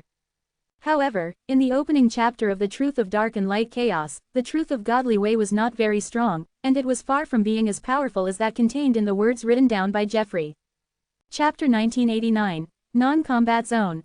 Originally, the truth of dark and light chaos was written by Bromley by using backstepping based on his own knowledge and experience. He had deciphered the middle part of the truth of dark and light chaos according to some golden Sanskrit words. But since not every word of this part was 100% correct, the truth of godly way contained within it was greatly weakened. On the other hand, the truth of cultivation nature, which Geoffrey previously deciphered, was a complete text. With his natural talent for interpreting great texts, the power of the truth of cultivation nature that he had cracked was horrifying. Now, as if bewitched, Hallett and Augustus continued to read the words written by Geoffrey one by one, and their eyes hung onto the tip of Geoffrey's brush, not willing to stop at all. Letitia's face was filled with a mixture of pride and relief when she saw this. Before, when Immortal book had talked about the value of the golden Sanskrit words and about Geoffrey's great talent in deciphering them, Letitia had had her doubts. Although she had been happy to hear those words, she had wondered if Immortal book was overestimating her son or playing up his abilities. After all, Geoffrey was still a little boy. Even if he was talented, how could he have made such exaggerated achievements all of a sudden? Not to mention that in her eyes, true gods like Hallett and Augustus were far superior. Even if she thought that supreme lords were extremely powerful, they were nobodies when compared to the true gods. So, this situation hadn't made sense to her at all. When Zen had come back to the fairy palace with Joy, Letitia had noticed the two of them paying a lot of attention to the words on the paper deciphered by Jeffrey. After that, when she had been in bed with him, she had asked him how powerful Joy was. Zen had told her that there were countless true gods in the divine land, and yet Joy was someone that all the true gods looked up to. But this woman, whom all the true gods admired, had been reading something written by Jeffrey for half a month. How could Letitia not be proud of her son? Now, another two disciples of Zen's master had suddenly shown up at the fairy palace. The two warriors were strange, but the power they exuded didn't seem to be much less than Joy's. And these warriors were also stunned by the words written by Jeffrey. It seemed that Immortal book hadn't been talking nonsense after all. The mind method of this truth of godly way was more important than Zen himself. But for me, my child and my husband are the most important, Letitia thought as she looked at Zen and Jeffrey in silence. A short while later, Jeffrey had written 1,000 more words. Soon, both Hallett and Augustus met a bottleneck just like Zen had. They found the words increasingly difficult to recite as the truth of godly way hidden in them was constantly impacting their souls. Hallett, who had excellent talent and a refined cultivation base, had already read more than 400 words. He looked like a man who was able to persevere and complete any task. However, one of his greatest strengths was knowing when to advance and when to retreat. He knew that comprehending the truth of godly way wasn't something that could be forced, so he paused. Augustus, on the other hand, continued reading those words with clenched teeth and a pained expression on his face. Shocked by the look on Augustus's face, Jeffrey stopped for a moment. He glanced at Augustus with concern, and then continued. Unexpectedly, while Augustus continued reading the words, the soul pressure he was exuding gradually increased. His long and messy hair began to flutter in the wind, and a word was about to appear between his eyebrows. It seemed that he had lost control over himself. If the full soul pressure of a consummate true god was fully activated, Letitia, Jeffrey, Lavender, and the several others present wouldn't be able to resist it. Zen and Joy looked at each other, worried. Joy prepared herself to protect everyone. But before she could take a step, Hallett murmured, "This idiot has lost his mind again." As he spoke, he waved the fishing rod in his hand and gave a sharp tap on the word on Augustus' forehead. It seemed that he was used to using more violent means. Bang! A loud sound resonated through the side hall. The impact of the fishing rod knocked Augustus to the floor, and he passed out. Then, Hallett dragged him out of the hall. The next day, Augustus silently sat next to Hallett, his forehead still red and swollen. Depression was written all over his face. Zen, according to our master's instruction, once you enter the Everest Spirit Mountain, we have to return to the Swirl Forest and try to find a way to become the controllers of this forbidden area, said Hallett, fixing his eyes on Zen. He held the fishing rod with one hand, trying to catch the huge goldfish in the pond. Well, things didn't go smoothly, Zen said. To begin with, Joy had never been a part of Mike's plan as he hadn't wanted her to get involved in this matter. He had only hoped that she could help Zen while he was in the Divine Land. However, he hadn't expected things to develop the way they did in the Time-Sea Forbidden Land. Contrary to Mike's plan, Zen hadn't been able to enter the Everest Spirit Mountain and he'd had to return to the Fairy Palace with Joy. I don't know what Holy Mike has planned next. What about you? Asked Hallett. Zen shook his head and his shoulders drooped in dejection. He didn't know his father's arrangements either. It was said that spectators saw the most of the game. Zen was the leading man of Mike's arrangements, and yet he knew the least. This had happened all the time during his time in the evolutionary universe. Zen had known less about his father's plan than even Rocher. He had thought that things would change in the Divine Land. But even though he now had some sort of guidance, he still felt like a headless chicken dashing around. Perhaps things hadn't gone according to plan was because his father didn't have as much control over the Divine Land as he had over the universe.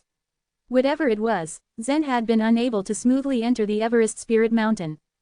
With all due respect, although Holy Mike is miraculous and his evolution godly way is amazing, he can't accurately predict every single thing that occurs in the Divine Land. There are countless variables, after all, said Hallett without any hesitation. He had a thorough understanding of the current situation. Judging by the date you entered the Divine Land, I think his plan was logical and reasonable. It was right around the time when the true gods were fighting over the rankings of the floating islands and the Time-Sea Forbidden Land was about to open. Just then, his fishing rod shook slightly before drooping down at the end. A fish was hooked. Hallett gently flicked the fishing rod and a big carp flew out of the water. Then, with another flick of his fishing rod, he threw the carp back into the pond. After that, he added, if I were Harold, waiting for you in the Everest Spirit Mountain, I would definitely take you somewhere important. I would take you to a place that was either holding or about to hold an activity. Considering that, it's not that hard to guess Holy Mike's plan. Harold is supposed to take you to the Sunrise Tree. The Sunrise Tree? Zen asked with a bewildered expression on his face. The Sunrise Tree is located in the west of the Divine Land. It is the place where the sun falls. It is the stronghold of the Sword Clan and the debate venue, Hallett explained. There are still 2 years left before a new round of debate over the godly ways will begin. If I'm not wrong, Harold is supposed to take you to participate in it. A smile spread across Hallett's face at this moment.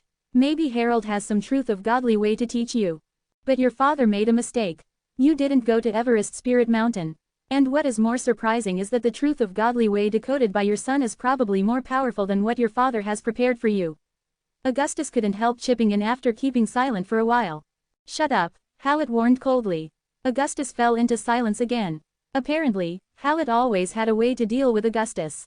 Anyway, Zen wasn't disheartened by Augustus' words as he was still pondering over what Hallett had just told him. All he knew was that there were 4 divine trees in the Divine Land and that the Dongfang clan had occupied the Ray Tree.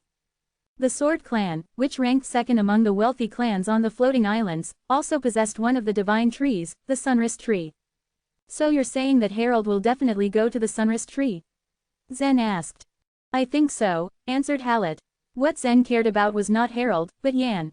It doesn't make sense. Let's say Harold takes me to the Sunrise Tree, what if Nicholas comes there too? Zen asked again. A trace of disdain appeared in Augustus' eyes, as if he was ridiculing Zen's ignorance. He opened his mouth to say something, but after a stern glance from Hallett, he quickly closed it again. It's very simple. The Sunrise Tree is the non-combat zone, said Hallett in a calm voice. Chapter 1990, The Girl on the Back of a Bull. In the 4 corners of the Divine Land stood the 4 divine trees, all in different positions. The Ray Tree helped strengthen the Dongfang clan, which ranked first and enjoyed long-lasting prosperity courtesy of the Ray Tree.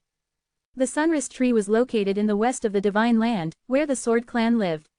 Their floating island was ranked second in the Time Sea. 3 forces occupied the Hidden Tree, namely the Moon Sect, the War God Hall, and the mysterious Soul Building. They worked together to form the Moon Clan, whose floating island ranked third. Those top 3 clans were known as the most powerful above the Time Sea, and it was virtually impossible for an ordinary clan to overthrow them. Those 3 clans relied on the 3 divine trees in the Divine Land, which was why their resources were far richer and more abundant than those of the ordinary clans. As for the lofty tree in the north of the Divine Land, it was a divine tree that changed constantly. The lofty tree changed every once in a while. Sometimes it was a place of ice and snow, and sometimes it was a heck of flames. It was certainly not a suitable place for races to live in. As of the current divine era, the lofty tree gave off a strong sense of death, so its surrounding area was devoid of life as well. Zen was stunned upon hearing Hallett's words. Non-combat zone, what do you mean by that? He asked in disbelief. He knew that there were 4 divine trees in the Divine Land, but they all stood near the edges.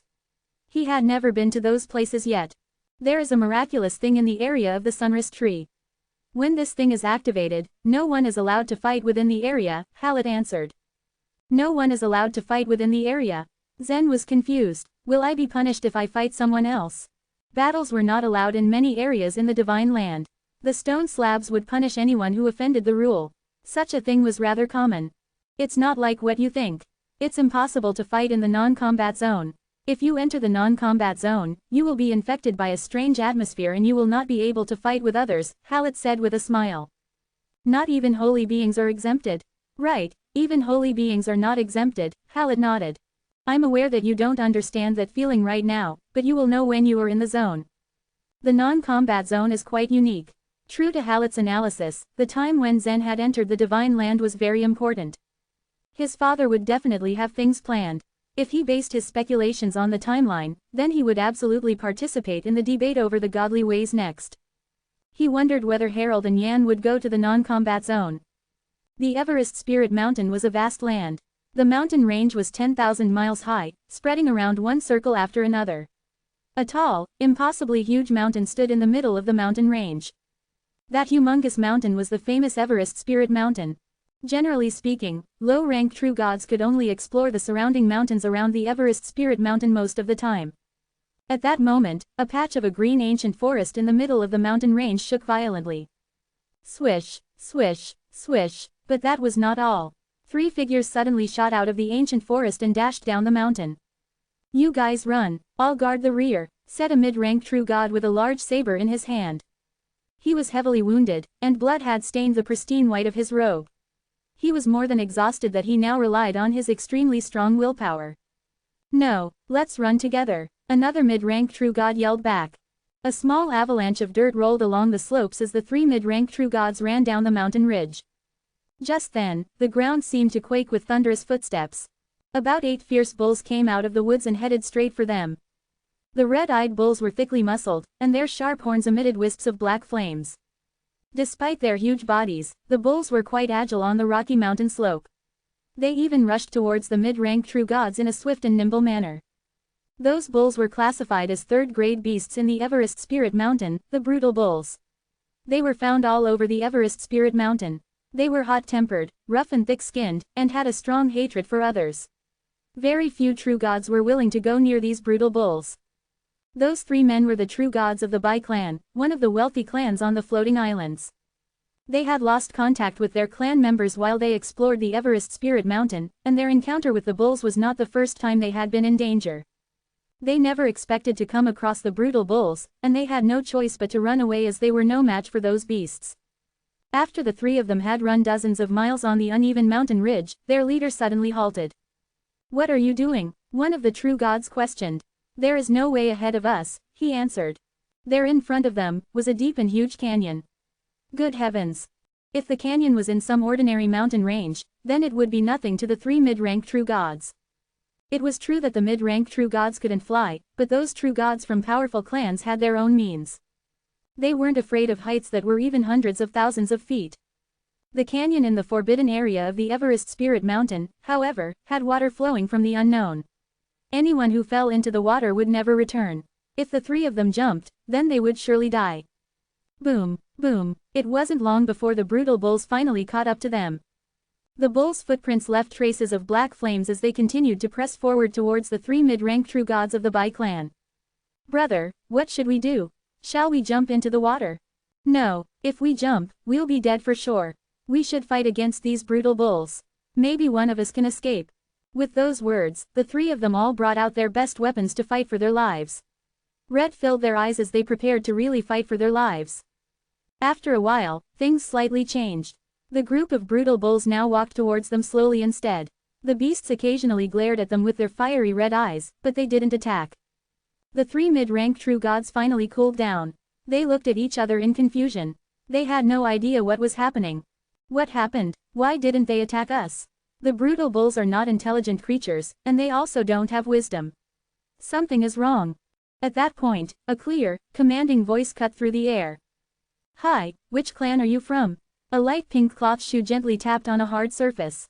Lush fabric of a dress fluttered gently in the air. In front of them stood a girl who seemed to be at the age of 17 or 18. She stood on the back of a bull with her tiptoes, and looked down at the true gods with piqued interest. Who are you?" The 3 mid-rank true gods from the Bai clan stared at the girl on the back of the bull, their faces full of vigilance. Although the girl was truly beautiful and her innocent face shone brightly with a kind smile that was definitely far from being harmful, her sudden appearance at a dangerous circumstance seemed strange. It looked like those brutal bulls were under her control. "Answer me, which clan are you from?" the girl asked indifferently and stared at the 3 men. Left with no other choice because of their precarious situation, the 3 true gods had to answer. The mid-rank true god who took the lead mustered his courage and answered, "We are from the Bai clan. The Bai clan is a powerful clan above the time sea. My name is Lang Bai. This is my junior brother, Jard Bai. That is my another junior brother." "Wait, I didn't ask your names." The young girl didn't expect that the mid-rank true god would actually introduce themselves. Her eyebrows were furrowed and she looked a little helpless, but nonetheless charming. She was incomparably beautiful. "I just want to know something from you. If you can answer me honestly, I will protect you from being in danger until you leave the Everest Spirit Mountain safely," the girl added. Upon hearing what she said, the 3 mid-rank true gods lit up with hope. Although they didn't know who she was, she could protect them until they left because they saw how she calmed down the brutal bulls. "What is it then? If I know it, I will tell you everything," said Lang Bai as he bowed to her respectfully. Has anything happened in the floating islands after their rankings have been determined? As she spoke, her eyes flashed with a strange light. Chapter 1991. Inquire about the situation. Has anything happened on the floating islands after their rankings were determined? Lang echoed the girl's question as he was stunned after hearing it. Almost everyone who was able to enter the Everest Spirit Mountain was a true god from one of the floating islands. However, it seemed that this girl didn't know much about the floating islands, which meant that she must have been staying in the Everest Spirit Mountain for a long time. And those who had been staying in the Everest Spirit Mountain for a long time could only be. The answer was clear in Lang's mind. Right now, the Everest Spirit Mountain was under Harold's control. In other words, this girl was on Harold's side. The girl noticed the change in Lang's expression and immediately knew what was on his mind. Standing on the back of the brutal bull, she said in a cold voice, "Don't try to guess my identity. Just answer me. Something big did happen not long ago." Lang answered immediately as he couldn't afford to offend her. "It's related to the Luo clan." Lang knew that this girl was a member of the Luo clan, so he understood what she was asking. Besides, there was only one big thing that had happened on the floating islands recently. In fact, he felt a bit relieved because it was not hard to guess what the girl wanted to know. There was no enmity between the Bai clan and the Luo clan. As long as they honestly answered the girl's questions, their lives would likely be spared. The Luo clan, just as he had expected, a tinge of anxiety appeared in the girl's eyes. It seemed that she really cared about the Luo clan. People say that a son of Mike was smuggled into the divine land from the universe and that he infiltrated the Han clan's floating island. Then, he turned into an anonymous man and set terrifying records in the arena of legends, Lang explained. After the Astronomical Transit Day celebration, the true gods had spread this news to the public, so it was not a secret anymore. At this, the girl's face was full of undisguised concern. She had been waiting for her brother all this time. She had even asked Harold to pass on a message to Zen, hoping that he could come to the Everest Spirit Mountain. According to the rules, Zen should have been able to enter the Cloud Dragon Ravine after the rankings of the floating islands were determined. However, nearly a month had passed after the rankings were determined, and yet he still hadn't arrived. She had the feeling that something must have gone wrong. But as she had been staying away from the floating islands, she had had no way of knowing what was happening there. She had only been able to speculate the possible outcomes on her own. For example, if Zen's identity had been exposed to the public, he might have been secretly killed by a big clan like the Mu clan or the Dongfang clan. Ordinary true gods wouldn't even know about such a matter if it happened. After days of constantly worrying about her brother, she had finally decided to trap a few true gods of the Bai clan here. However, she had never expected that a true god of the Bai clan would willingly spit out everything she wanted to know. What happened then? She asked cautiously. After that, he was invited to attend the Astronomical Transit Day celebration, where he was almost killed by Rochelle Mu, said Lang. The girl's heart skipped a beat at his words. It's said that the consummate true god of the Dongfang clan stopped Rochelle from killing him. Then, he managed to snatch a precious treasure from a group of consummate true gods before leaving the Time-Sea Forbidden Land, Lang continued with a puzzled look on his face. The truth was, many true gods from the floating islands had found this rumor downright ridiculous. It was simply unbelievable for a low-rank true god to have snatched a treasure from a group of consummate true gods. As for what had happened in the Jade Seal, only the consummate true gods knew the truth, but they could never spread that information. As a result, the ordinary true gods didn't know anything about it. And then, the girl asked again. She had always known what would happen to her brother if his true identity had been exposed. The holy beings of the powerful clans on the floating islands would never let go of him. Then, Estelle Shi, the controller of the Soul Wilderness, exerted her great skill to help him. The demi-holy being from the Han clan helped him escape the hands of the holy emperor of the Dongfang clan by taking him through space, said Lang with a shrug. Many people had seen this particular scene, so that was one thing they had no doubt about. So he has escaped. Hearing the news, the girl finally calmed down.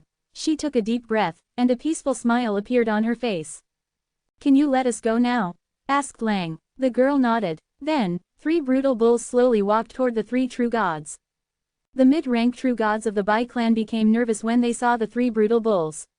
They were afraid that the girl wanted to kill them to prevent them from divulging her identity. However, the girl said in a soft voice, "These brutal bulls will take you to the entrance." As soon as she finished speaking, she jumped in the air like a fairy and danced in a circle before falling into the canyon behind the 3 true gods. Her clothes fluttered around her as she fell. When she was just 100 feet away from the surface of the water at the bottom of the canyon, she suddenly stopped falling. Then, she flew in the direction of the Everest Spirit Mountain like a nightingale. In the south of the Everest Spirit Mountain were many wide stone houses. The number of these stone houses had gradually increased until they had formed a small village in the Forbidden Land. When the girl reached the village, she gently set her feet down onto the ground. "Yan, you're back," shouted a 3-year-old boy from the village. The other kids all became excited too. "Yan is back." Yan smiled and greeted them before hurrying to the largest stone house. Harold. When she opened the door, she realized that there were other people in the stone house. After a split second of hesitation, she stood straight with her hands clasped behind her back and greeted respectfully, "Uncle Bryson, Uncle Ken." "Yan, you are back. How dare Harold send you to inquire about the news alone? I was going to look for you," Yan's uncle said, looking flustered. Their appearances were exactly the same as those of her uncles back in C County of the eastern region of the evolutionary universe.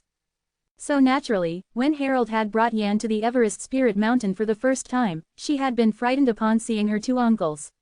She had been cold toward them for a long time because they had been bad to her and Zen in the evolutionary universe. However, she had later gotten to know that her father had just created clones of her two uncles when he had set up the eastern region and even given them the same names. Of course, her two uncles in the Everest Spirit Mountain had no idea what had happened in the Luo clan of the eastern region. It could be said that the two of them had been made to be bad guys by their elder brother Mike. When they had first met their young niece, they had been puzzled about her looming hostility toward them. After Yan had explained the situation, they couldn't help but laugh. After all, it was typical of Mike to be so unkind. Yan is as talented and capable as Zen. The only thing she lacks is experience, said Harold in an indifferent tone.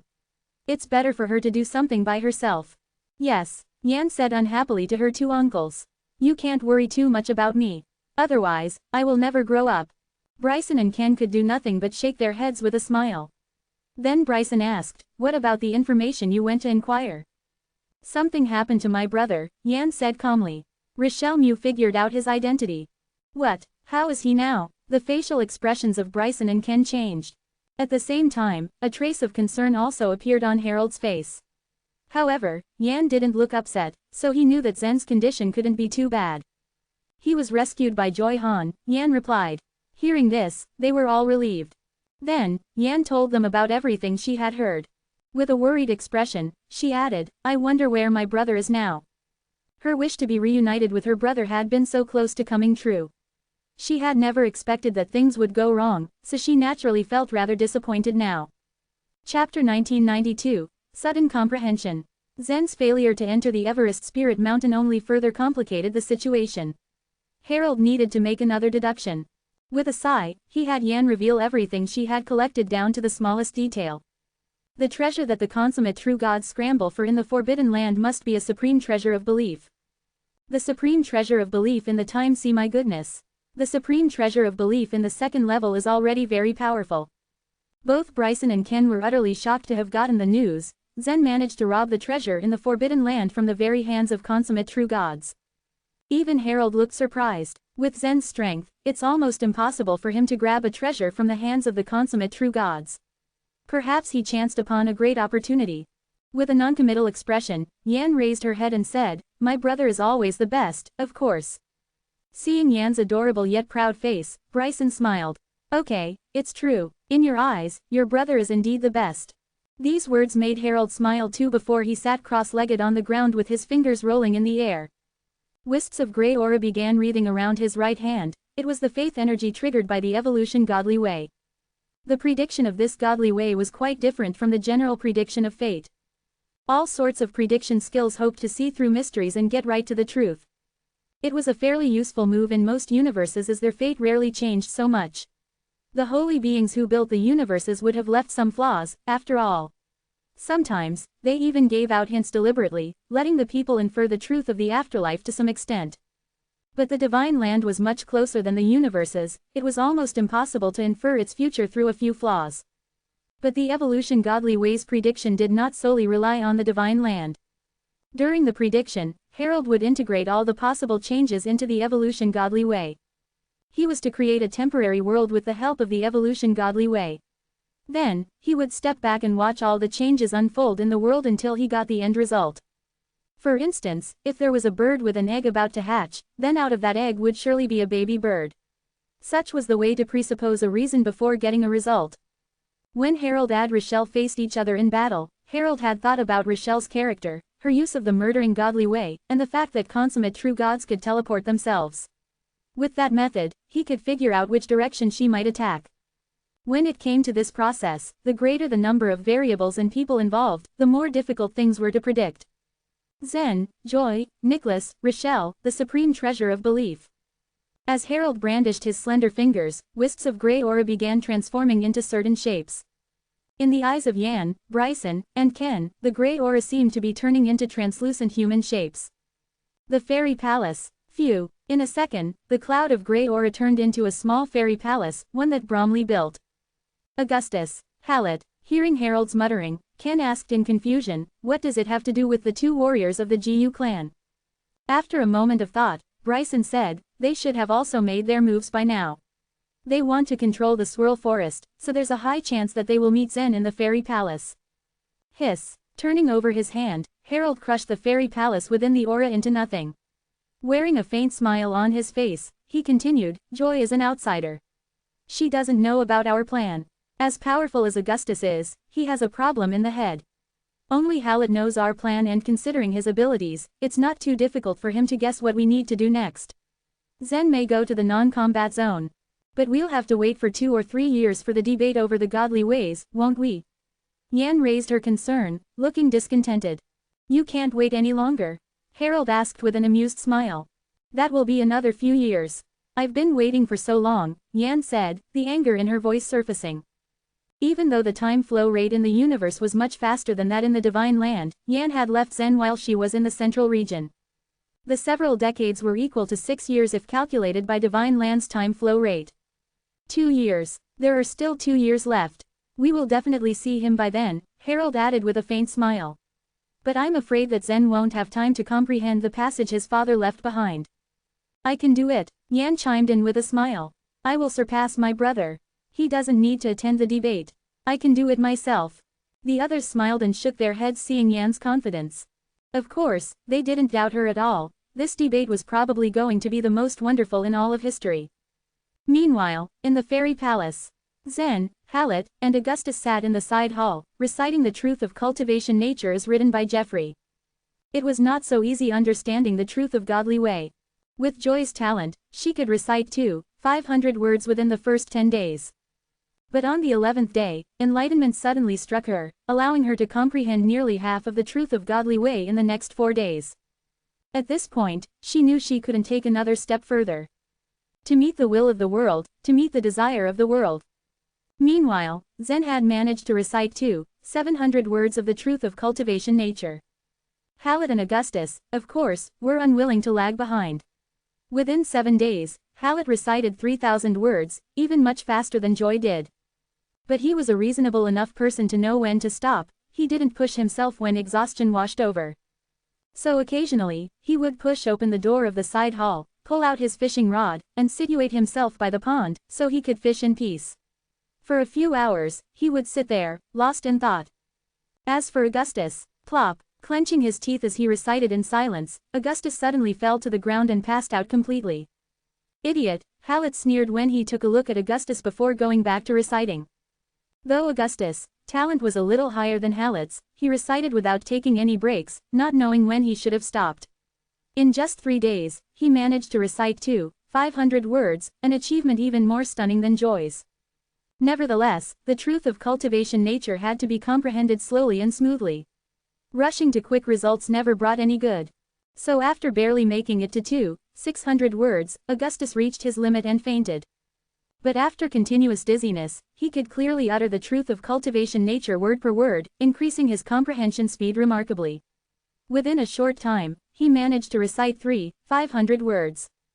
Witnessing the scene, both Zen and Hallett were rather surprised. Maybe it's natural for him to do what he pleases. Hallett couldn't help but curl his mouth helplessly. He was used to seeing Augustus in such a state, having known that the latter's talent bested his own. Well, it's easy to merely recite the words, he said with a click of his tongue before continuing to recite. And because he took the lead, he showed some disdain for Hallett and Zen's progress. "What kind of expression are you wearing?" Hallett asked in a querulous voice. Zen turned to Augustus, triumphant expression, and shook his head helplessly before focusing on his reciting once again. But after reciting 800 words, he seemed to have encountered some kind of bottleneck as well. His soul began trembling more and more severely, making it difficult for him to go on. The truth of cultivation nature is a natural understanding. It is not created by the later generations but is a natural existence. When he managed to memorize 850 words, an idea suddenly came to his mind. At that point, he felt that he had caught an important window of opportunity. When the others practiced the truth of cultivation nature, they used their minds. But behind the method, the truth lay in nature's real will, something that could be comprehended by using any means. Something unknown exists before the birth of heaven and earth. It holds no specific shape, its nature is profound and subtle, and its voice cannot be heard. I can only blame it on nature. Zen raised his head as something sparked in his eyes. I see.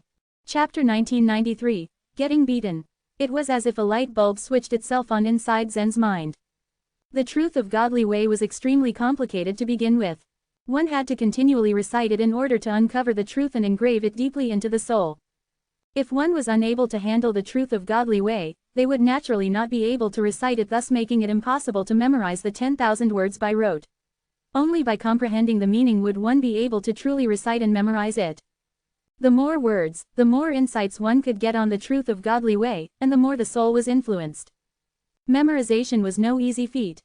Even an outstanding consummate true God like Augustus couldn't take the pressure of the truth godly way and passed out quite frequently. The moment Zen attained enlightenment, all that unbearable pressure quickly disappeared. Reciting the truth of cultivation nature after that was so easy, and as he did so, Zen felt as if his soul entered a strange world. It was as if he was within a desolate ocean. Specks of crystal light were scattered on the surface of an endless, blue sea. As he took a step, an illusory boat appeared beneath his feet. There was a sense of safety that rose in his heart as he boarded the boat that would help him cross the boundless sea. In the side hall, everyone stared at Zen in a daze. Augustus was very fidgety in his anxiousness while Hallett tried his best to calm his mind. Zen's pupils had lost all their luster. He was staring blankly at the text on the truth of cultivation nature, reciting it slowly and constantly. If we don't sit in meditation, don't get jealous of the general things, don't. This guy has recited 3,000 words. Augustus exclaimed. After breaking through the bottleneck, Augustus had been able to recite 3,500 words. He was greatly ahead in the comprehension of the truth of cultivation nature compared to Hallett and Zen. No, I can't let this guy surpass me. He is just a low-rank true God. Not willing to get beaten, Augustus also began to recite out loud.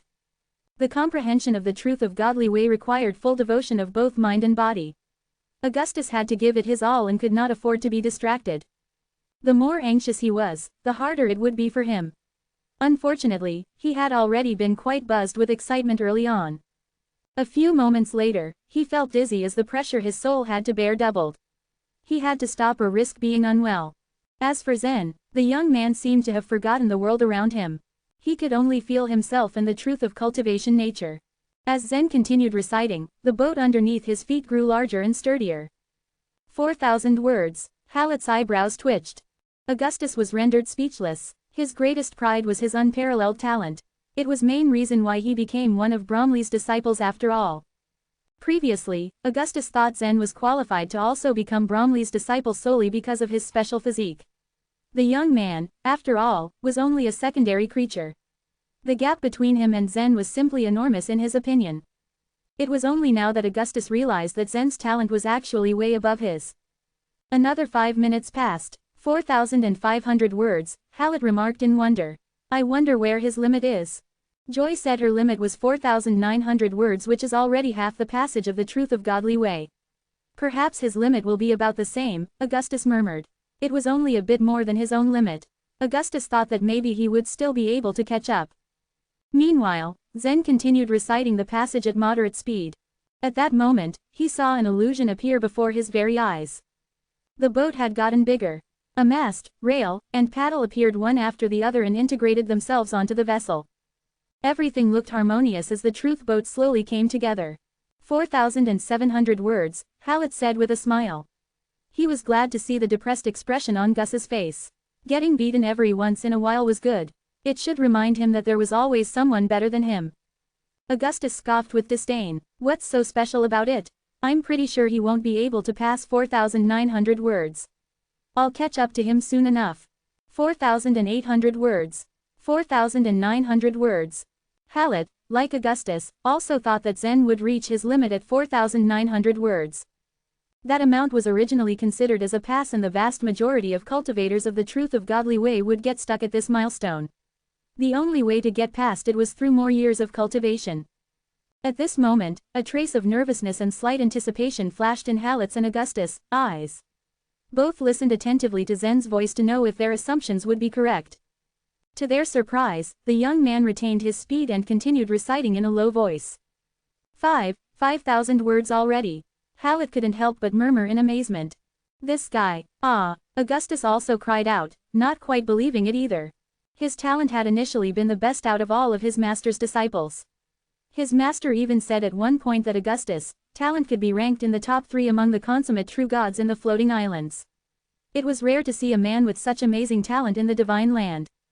He also did what he could to help Zen in his cultivation since they were both fellow disciples. However, the talent Zen displayed was a bit hard to swallow for him. After a short while, 6,000 words, Hallett announced calmly, but the light in his eyes glistened. Our master does have an eye for talent.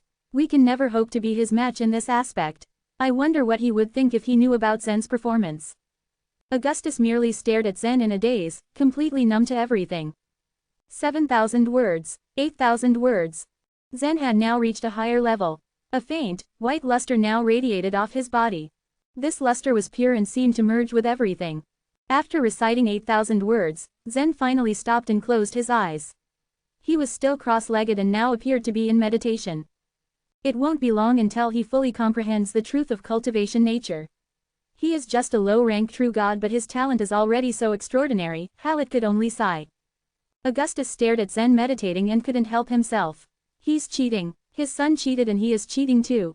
When Jeffrey completely deciphered the truth of godly way, Augustus thought it was definitely ridiculous.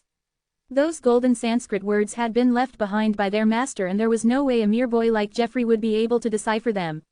Augustus just simply refused to believe it. But now, right in front of him, Zen had actually comprehended the truth of cultivation nature to such an extent.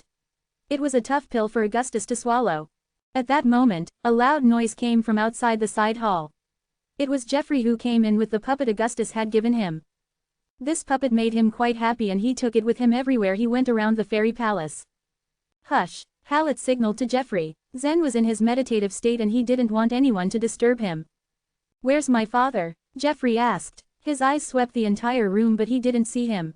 Augustus pointed at Zen. There, can't you see? Zen sat upright on the floor, but under the influence of the truth of cultivation nature, he could appear as a chair or even a pillar in this room. If one did not look closely, then it would be difficult to notice his existence. This was the natural magic of the truth of cultivation nature. Chapter 1994. The Other Shore Realm. Jeffrey turned his head and gazed at Zen for a long time before he separated him from the surrounding scenery. It felt surreal. Zen was not hiding himself, he was just standing there without any disguise. Daddy, why did you become a pillar? Jeffrey asked curiously. He seems to have turned into a chair, Augustus laughed. Hallett said calmly, this is the work of truth of cultivation nature. It's a wonderful state. It's quite hard to describe such a state. No wonder that skeleton can turn the sunrise tree region into a non-fight place. The truth of godly way can reach the origin of life. Zen's eyes flashed as all his thoughts vanished, and the truth of godly way that was emitting from his body completely disappeared. Skeleton. What skeleton? Zen asked curiously. Hallett smiled. Don't you know why the debate over the godly ways happens? Or you don't know the reason why Holy Mike wanted you to join the debate? Zen shook his head. He had been used to this for so many years. It seemed as if the people around him knew the truth, and only he was in a state of ignorance. Every time he asked, they would always shake their heads mysteriously and keep him in the dark. This infuriated Zen. Therefore, Zen stopped asking the people. He hoped that he'd find out the truth, sooner or later. Are you talking about the argument that arises due to the godly ways? Zen said after pondering for a while. Hallett nodded. You're right. The divine land was an independent existence in the chaos. It was like an isolated island.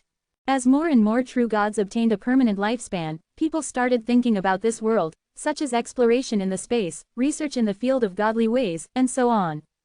However, it was extremely difficult to go further after they had reached the end of godly way. Except for a few people who had gotten some pages of the truth of godly way, others weren't able to advance any further. Some holy beings, demi-holy beings, and the consummate true gods were able to comprehend that there was indeed a vast world after the godly way, the sea of truth. The true gods pondered over the ways which could help them cross the sea of truth. The purpose of the debate over the godly ways was to solve those problems that were passed down in the past countless divine eras. Every time the debate was held, true gods from all areas of the divine land would participate. Some people would bring all kinds of golden Sanskrit words with them. During the debate, the true gods would share their views and opinions about the world, express their speculations and their novel comprehension about the godly ways, argue with each other, and even criticize one another as the debate became heated. Their ultimate goal was to find a breakthrough for the godly way. Hearing Hallot's words, Zen inquired, "What does that have to do with the skeleton?" Hallot said with a slight smile, "As the sunrise tree grew, it got attached to the skeleton. It became a place of non-fight because the truth of godly way emitted from the skeleton makes sure that nobody is able to fight when they are there. Not even holy beings. Can the truth of godly way possessed by a skeleton do that?" Zen was dumbfounded. His jaw dropped. Hallot nodded. "How powerful is that skeleton? How come its truth of godly way is so terrifying?" Zen asked in shock. Some godly ways could also make a warrior acquire a very strong and unique aura. For example, Great Dominance Technique. The true god who mastered the Great Dominance Technique dominated the area they were in. Everyone who was affected by the Great Dominance Technique would succumb to the wishes of the true god who cultivated it. The owner of the skeleton on the sunrise tree had died many years ago, but not even a holy being could cause any harm to it, while it was attached to the tree. Considering this, when the owner was alive, he or she would have been so powerful. Hallot smiled and replied, "It's just a guess, but I've already defined the cultivation base of the owner of the skeleton. I'm afraid that that person had already taken the truth boat and crossed the boundless sea of truth before death." Crossed the sea of truth? A trace of yearning appeared in Zen's eyes. Although he had chanted 8,000 words of truth of godly way and comprehended 80% of this mind method, he hadn't set off in the sea of truth yet. "Yes, that person crossed the sea of truth and was able to reach the other shore," said Hallot indifferently. "It was a powerful other shore realm warrior." Other shore realm? Zen's eyes gleamed with excitement. Was it an extraordinary creature? Hallot shook his head. "It's not certain yet, but for many divine eras, the Sword Clan has worshipped it as a sacred item. Even they might not be able to find out the origin of this skeleton. That's why they called for the entire divine land to debate over the godly ways. The Sword Clan is probably the group that is most interested in the truth of godly way." Zen nodded. "I wasn't aware of that. This time, the debate might be different from the previous ones, especially for you. The truth of godly way Jeffrey deciphered is just too timely for you," Hallot said lightly. "Are you and Gus not going?" Zen inquired. Embarrassed, Augustus curled up and didn't say anything. "That's not my concern. My aim is to help that idiot control the swirl forest," Hallot said, pointing at Augustus who wasn't far away. Augustus looked irritated. "Stop calling me idiot." Hallot ignored him. "Control the swirl forest? Just the two of you?" Zen asked in surprise. Zen had no knowledge of how to control a forbidden land, let alone the swirl forest, which was a 6th grade forbidden land. Without the help of holy beings, it would be an uphill task for Hallot and Augustus to control the forbidden land, no matter how powerful of a duo they were. "It's indeed quite difficult," said Hallot, shrugging his shoulders. "But our master had already thought of a way to deal with it." He pointed to the ground of the fairy palace. "Are you referring to the thing that is buried underground? Is it enough to help you control the swirl forest?" Zen suddenly recalled how he had attracted a herd of fierce beasts from the swirl forest, when he removed the enchanted barrier of the fairy palace. It seemed as if there was something under the fairy palace that strongly attracted the beasts towards it. "You know about it?" Hearing this, Hallot was shocked. "Yes, Saul told me," Zen confirmed, "but what's buried underneath?" Zen's curiosity was piqued. "Well, you will know about it when it is time," Hallot said with a chuckle, with no intention of unveiling the mystery. Zen rolled his eyes and dropped the topic. He continued to comprehend the truth of godly way, preparing for the debate over the godly ways which would take place in 2 years. After playing with Augustus' puppet for a while, Jeffrey got bored and entered the gourd that Hallot gave him. A huge world existed inside the gourd, filled with all sorts of things, including martial arts and inheritance. Jeffrey occasionally jumped out of the gourd to inform Letitia that he was safe. Most of the time, he was wandering in the world of the gourd. This gourd was an extremely valuable treasure for cultivation. In the next 2 years, his cultivation base had increased rapidly. It had only taken him 4 months to reach the virtual tribulation realm from internal elixir realm, and another 6 months to reach the life and death realm. His cultivation base was catching up to Letitia's. Joy had been out once during these 2 years to inquire about news on the floating islands. When she heard about the Purple Soul Hall being dissolved, she was distraught. After all, it was her fruit of painstaking efforts. She had gone all out to make things better, but in the end, all her efforts were in vain after she got injured. However, Joy was very pleased with what Hallett had to say. During these 2 years, Hallett and Augustus would occasionally stay inside the fairy palace to learn the truth of godly way, but mostly, they went in and out of the fairy palace, busying with something else. Every time they entered the fairy palace, Hallett would have one more light golden fish line on his fish rod. He would tie the fish line to the pavilion in the fairy palace, and then would leave with Augustus. The other end of the fish line was tied somewhere in the swirl forest. When Zen asked its exact location, Augustus would only give a goofy grin. Frustrated, Zen simply stopped asking. To the true gods, 2 years was as short as the blink of an eye. Snow was swirling in the west of the divine land. With the cold winter wind howling, the most magnificent debate over godly ways was about to commence in the sunrest tree. Most of the true gods anticipated that this year's debate would prove as fruitless as the previous ones. But suddenly, things took an unexpected turn. Chapter 1995, Embarking on a Journey. This time the winter was so cold and intense that the snow engulfed almost half the divine land, with the time sea located in the center. It was the biggest snow of this divine era. The entire swirl forest was covered with thick, soft snow. The huge trees, towering at 1,000 feet high, also looked majestic as they were cloaked in white. All the women, including Letitia, Lavender and Aura, stood at the entrance gate of the fairy palace. They had assembled to say their farewells to Zen. There were too many things that Letitia wanted to say, but all of a sudden she became speechless. She just kept looking at Zen. She was well aware that Zen had many priorities and obligations to fulfill. Hence, she was treasuring every second she spent with him. Despite her dread over their separation day, she knew she must be strong in order to motivate Zen to fulfill what he was destined for. This time, I won't be gone for long. Zen smiled ruefully. Letitia nodded sadly while saying, this time, Aura and I will enter the training tower together. Previously, with their existing talents and skills, they had very limited chances of becoming proving godly warriors. Once in the tower, it was difficult to gauge the time that passed by. It was way too arduous to pass the seemingly long years within the tower, before they reunited with Zen. Now with Joy's help, if they practiced rigorously at the training tower, they would still have a good chance of becoming proving godly warriors. Their next step was to exchange their blood and avoid the punishment of the ruling slate. It's time to go, said Joy, who stood at a distance. Yes, we should leave now. Zen nodded with a trace of sadness in his eyes. Abruptly he turned around and left. He was fully prepared for the debate over the godly ways. From time to time, he would take out Jeffrey from the gourd when he required his help to decipher those golden Sanskrit words. Although Jeffrey kind of flinched when his father asked for his help, he patiently deciphered many contents. Once, when Jeffrey was in a candid mood, he actually told Zen that he had fallen in love with someone, who was said to be a princess of a divine kingdom within the gourd.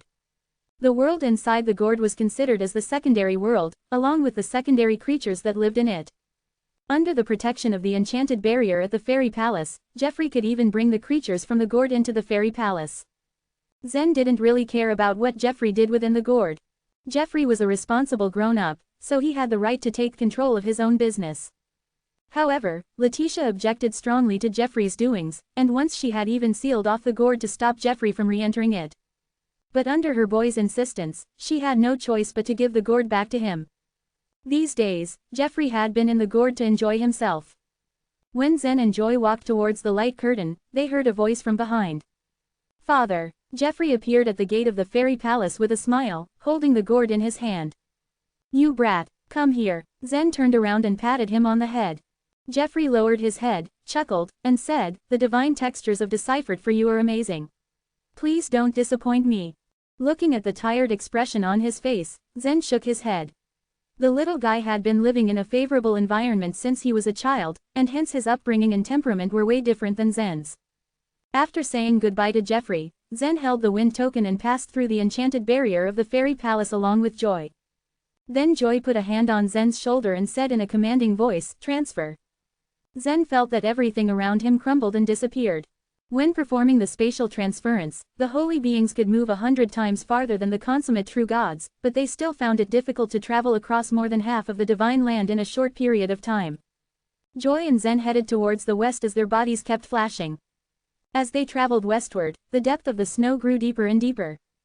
If this was the situation in the world of the mortals, not many would have survived this climate. However, in the divine land, even the low grass and trees were not afraid of this biting cold at all. Soon, 3 days had already passed. Dozens of low-rank true gods were moving forward across the vast snowfield. These true gods had traveled from far-off places. They had crossed mountains and rivers, as well as countless cities.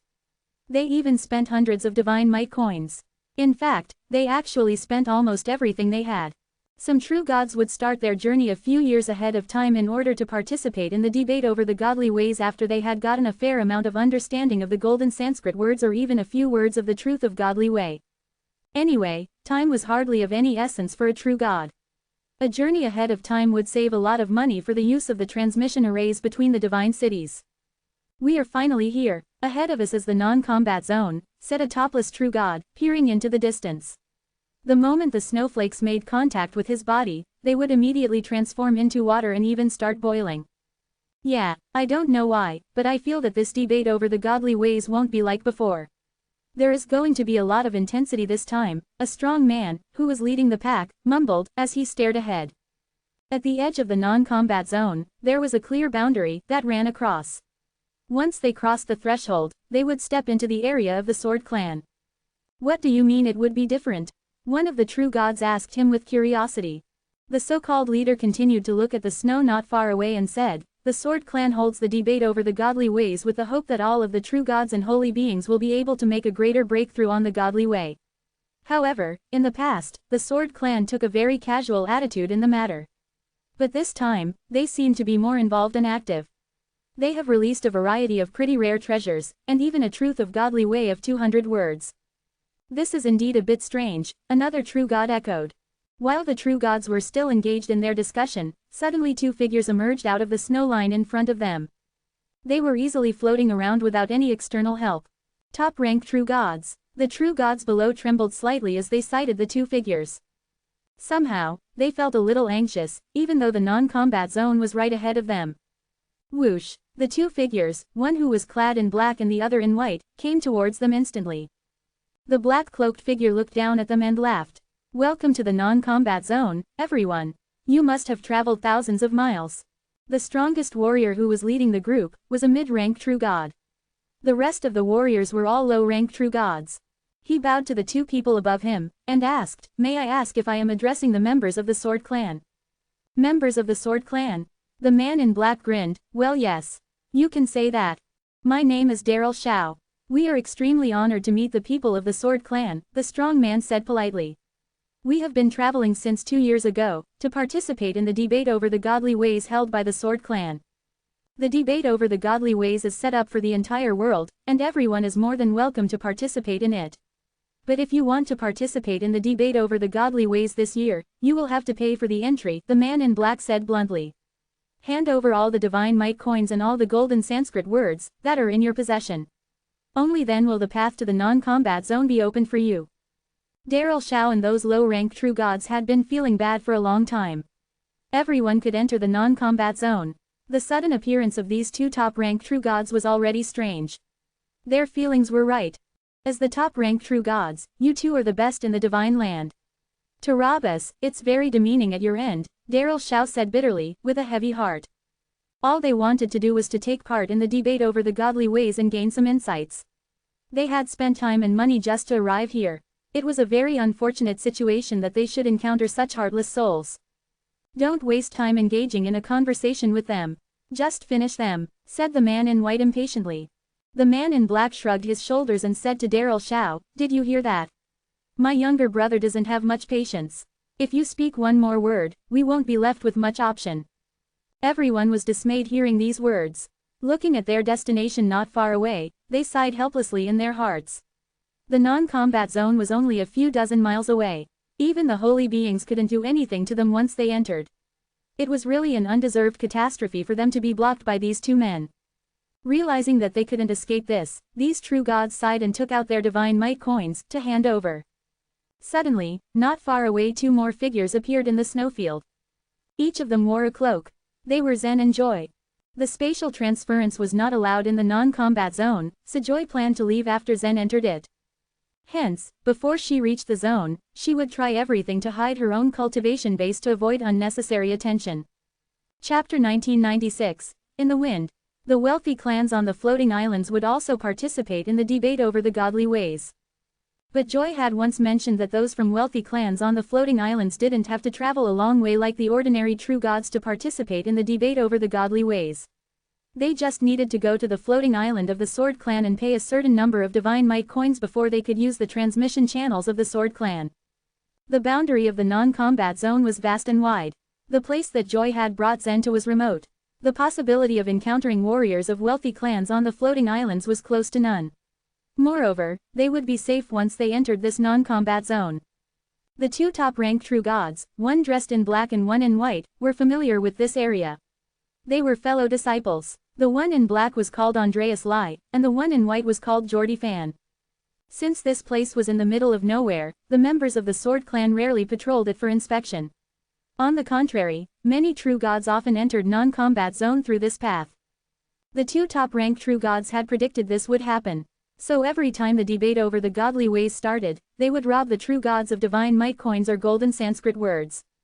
Divine might coins were hard currency in the divine land and were preferred by the two top-ranked true gods, even though golden Sanskrit words could also be sold during the debate over the godly ways. If they were lucky enough to obtain rare golden Sanskrit words, they could then sell them at a high price.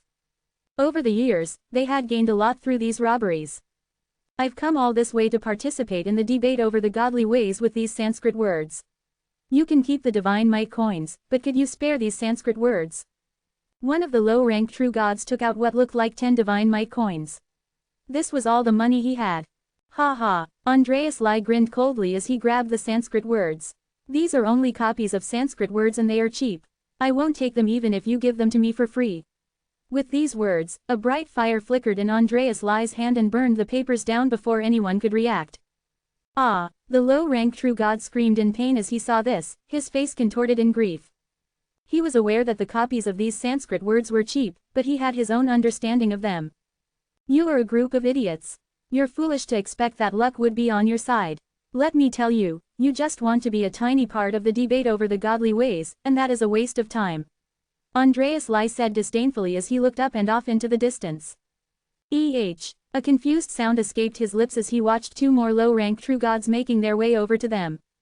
They were Zen and Joy.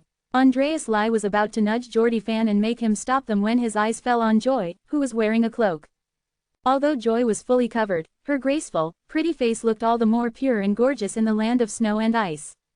So beautiful was she that Andreas Lai couldn't take his eyes off of her. His heart began thumping within his chest as he began to imagine the kind of exquisite body that must be under the cloak. Jordy, keep an eye on these people. I'll stop them, Andreas Lai said, an obscene smile taking over his face as he flew forward.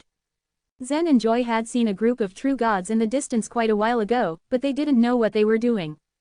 A top-ranked true god is flying over. Are they from the Sword Clan? Zen's eyes narrowed under the cloak. Joy shook her head and said, the Sword Clan has many rules and they wear uniforms. They don't seem like Sword Clan members. They are probably elites from the surrounding areas. Stop, Andreas Lai called out to them, rushing over like the wind. He floated in the air as he looked down at the two low-ranked true gods. As a top-ranked true god, he had a superiority complex that was clearly writ large on his face. His eyes were glued to Joy. The more he looked at her, the more wildly his heart beat. He envied Zen for his good fortune of having such a beautiful lady by his side. He laughed and asked, are you coming to participate in the debate over the godly ways held by the Sword Clan? Zen and Joy were smart. Noticing Andreas Lai's brazen gazes and looking at the group of people nearby who were handing in the divine might coins, they already knew what was happening. Yes, Zen replied with a smile. Zen's innocent smile made him even prouder, for some reason. It looked to him that the young man hadn't seen much of the world. A man like him was the easiest to deal with. Good. It's a rule here that if you want to cross that line safely, you should hand over all your divine might coins and Sanskrit words first, Andreas Lai said, pointing to the snow line. Crossing the snow line would mean that one was entering the non-combat zone. He looked closely at Zen and Joy. To his disappointment, there was no change in their expressions. Zen looked pointedly at Andreas Lai and smiled faintly. What if we refuse to give you anything? Refuse? Andreas Lai chuckled. That's fine, but the beauty who's behind you could stay with my brother and me to give us company. Only about 3 to 5 years. You look poor and I don't think you have many divine might coins, so that's okay. At this, Joy lowered her cloak and shook off the snowflakes that had fallen on her long eyelashes. She looked delicate and attractive, which excited Andreas Lai even more. Zen reached out a hand and a mound of divine might coins appeared in his hand. He smiled innocently at Andreas Lai, hoping to come across as naive and harmless. Would these be enough? He asked. 2 years ago, Zen had accumulated a massive amount of divine might coins in his journey to the time-sea Forbidden Land.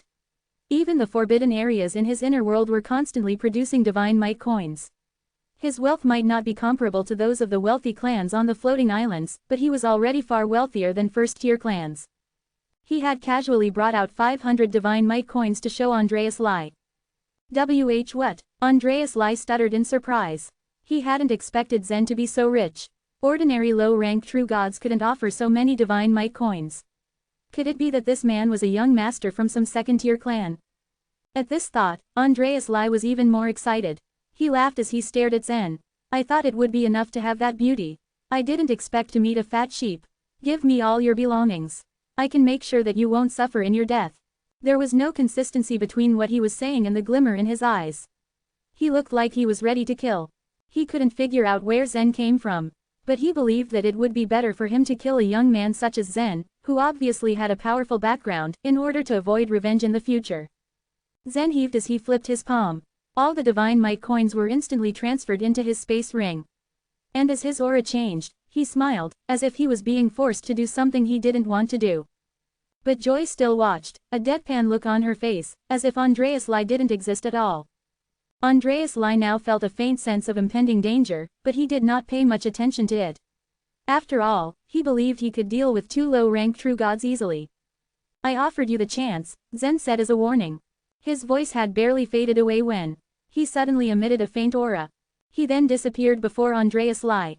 Although his opponent was a top-rank true god, Zen had no intention of showing him the slightest bit of mercy. Before he had comprehended the truth of godly way, he might not have been able to defeat a powerful top-rank true god like Saran. But he was now confident that facing any top-rank true god outside the floating islands would not lead to his defeat. Thanks to his cultivation of the past 2 years, Zen's comprehension of the truth of godly way had risen to a new level. What was more, his godly tile had become more and more stable, and his strength had steadily improved as well.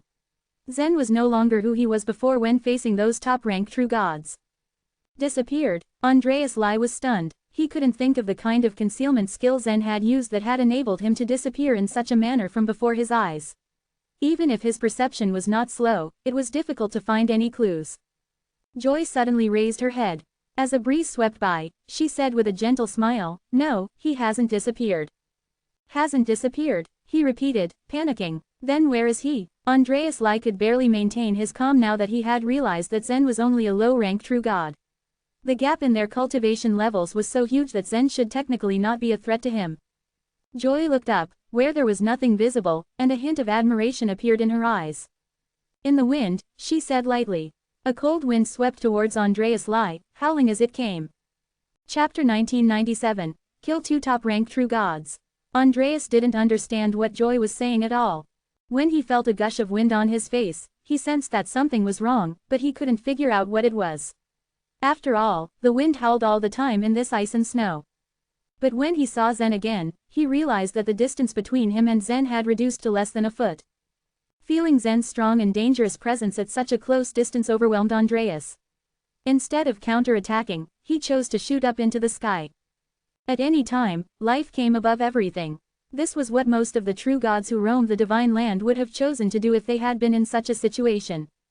However, Zen had come too close to Andreas to let him escape so easily.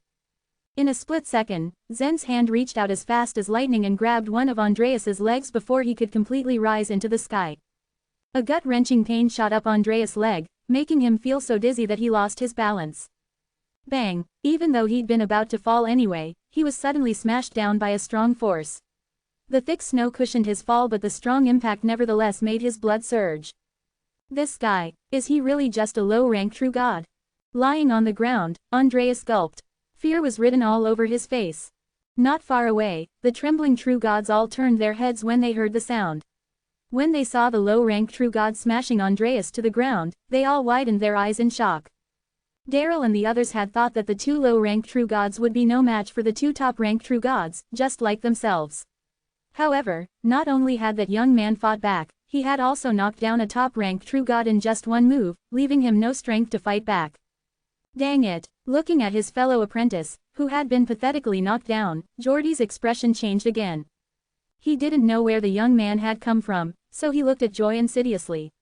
Having made up his mind, he left the group of true gods behind and suddenly turned into a light, rushing toward Joy. As he shot toward her, a steel claw appeared in his hand. He believed that the safest approach was to subdue the woman first. With his fast speed, it only took him a blink of an eye to cross such a short distance. But the moment he left the group of true gods behind, Joy frowned slightly under her cloak, watching him. Except for Nicholas, nobody else had fought with her for many years. In fact, she hadn't fought with anyone in this divine era. She raised her hand slightly under the cloak and pointed at the man in white. An invisible force quietly began to condense. Before Geordie could reach her, the force condensed into a sword inside his body. Just like Andreas, Geordie, who had charged ferociously at Joy, didn't realize how his opponent had attacked. He only felt a sharp pain shooting up his body. His internal organs and his inner world, which had reached the peak level, were completely destroyed by Joy's invisible sword. Dong! As Geordie fell to the ground, he spat out a mouthful of blood. His eyes were wide open in horror. The seemingly charming beauty in front of him had turned out to be a ferocious monster. In a panic, he even crawled away on his hands and knees. Joy looked at the scene with utter indifference. Killing a top-rank true god who was not from a rich and powerful clan above the time sea was as easy as killing an ant to her. It was simple but meaningless. If the idiot hadn't charged at her, she wouldn't even have bothered to make a move. On the contrary, she would have preferred to see how Zen dealt with the two top-rank true gods. Unfortunately, she would now only be able to watch him deal with one of them. With a flick of her slender finger, the sword that had stirred in Geordie's body shot out and stabbed into his mind along his neck. It crushed his soul completely and, at the same time, lifted his skull. Splash! Fresh blood gushed out and spread all over the snow. The scene was appalling. At the same time, Joy withdrew her lily-white hand back into her cloak as if she was feeling cold. Watching this, Andreas was flabbergasted. As soon as he had seen Geordie make a move, he had known what was on Geordie's mind. Since the man was difficult to deal with, Geordie had wanted to start with the woman. But now, after the unfathomable way in which she had killed Geordie, it seemed that this beautiful lady was countless times more terrible than this young man. Zen glanced at Andreas, whose face was deathly pale, and shook his head slightly. Why couldn't you have just taken the divine might coin so that everyone could be happy? Andreas was also regretful, but at this time, his only thought was to escape. He suddenly turned over and leapt into the air, shooting off in one direction. However, after flying for 4,000 or 5,000 feet, he realized that something was wrong. He was suddenly feeling weak and dizzy. When he turned his head to take a look, fear gripped him. A long trail of blood splattered behind him, and blood continued to gush out of his leg. As a top-ranked true god coming from the grassroots level, although his cultivation and strength were pretty good, there was a huge gap between his knowledge and the knowledge of the disciples from large clans on the floating islands. He hadn't had the chance to cultivate a Thurgy beyond way, so he didn't realize that he had been hit by Zen's blood-breaking bite. The more he moved, the more blood he would lose. However, he didn't dare to stay in the vicinity after seeing Joy's ruthless way of killing. He continued to shoot away at a high speed while trying to stop the bleeding. But no matter how hard he tried, he couldn't heal the little wound on his leg at all. It was as if there was a fiend that was constantly sucking the blood out of his body and spitting it out. Only then did he understand what this wound meant. As more and more blood gushed out of his body, he made up his mind and slashed with his sword. Phew, he had cut off his wounded left leg. After observing his body for a few seconds, he realized with a sigh of relief that this method had worked.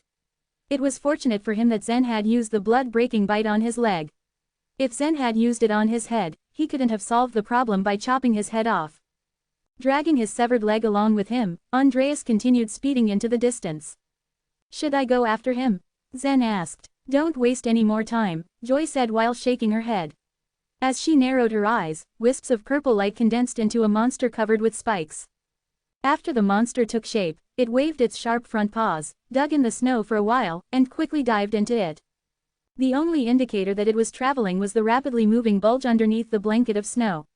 The monster was racing in the direction which Andreas had escaped in. Let's go. After releasing the monster, Joy walked forward, leaving footprints behind in the snow.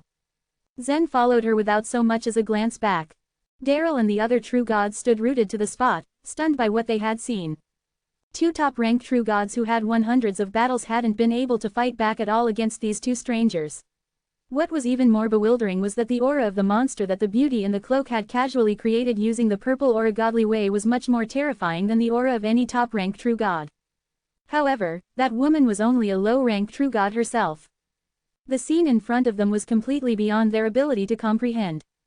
Although they were in a daze, when Zen and Joy walked past them, the group of true gods, led by Daryl, bowed to them and watched them leave while holding their breaths. Chapter 1998. Sunrest Tree Region. It was not until Zen and Joy had departed that the respectful expression that Daryl and other true gods had on their faces faded away. The several true gods glanced at the bodies of the two top-ranked true gods, threw each other a concerned look, and then rushed over to their corpses. They had handed over all their wealth to these top-ranked true gods, and now they would certainly take their things back. Furthermore, they decided to make a profit out of these two top-ranked true gods. The two top-ranked true gods had accumulated a great deal of wealth. If the true gods were to rob them, they'd all become rich. Soon the belongings and the space rings on the two top-ranked true gods in black and white had all been emptied. Then all the things they had gathered were distributed by Daryl, the mid-ranked true god and the leader of the group. Where did the two low-ranked true gods come from? They didn't even care about the wealth these two top-ranked true gods had. One of the low-ranked true gods said with a puzzled look.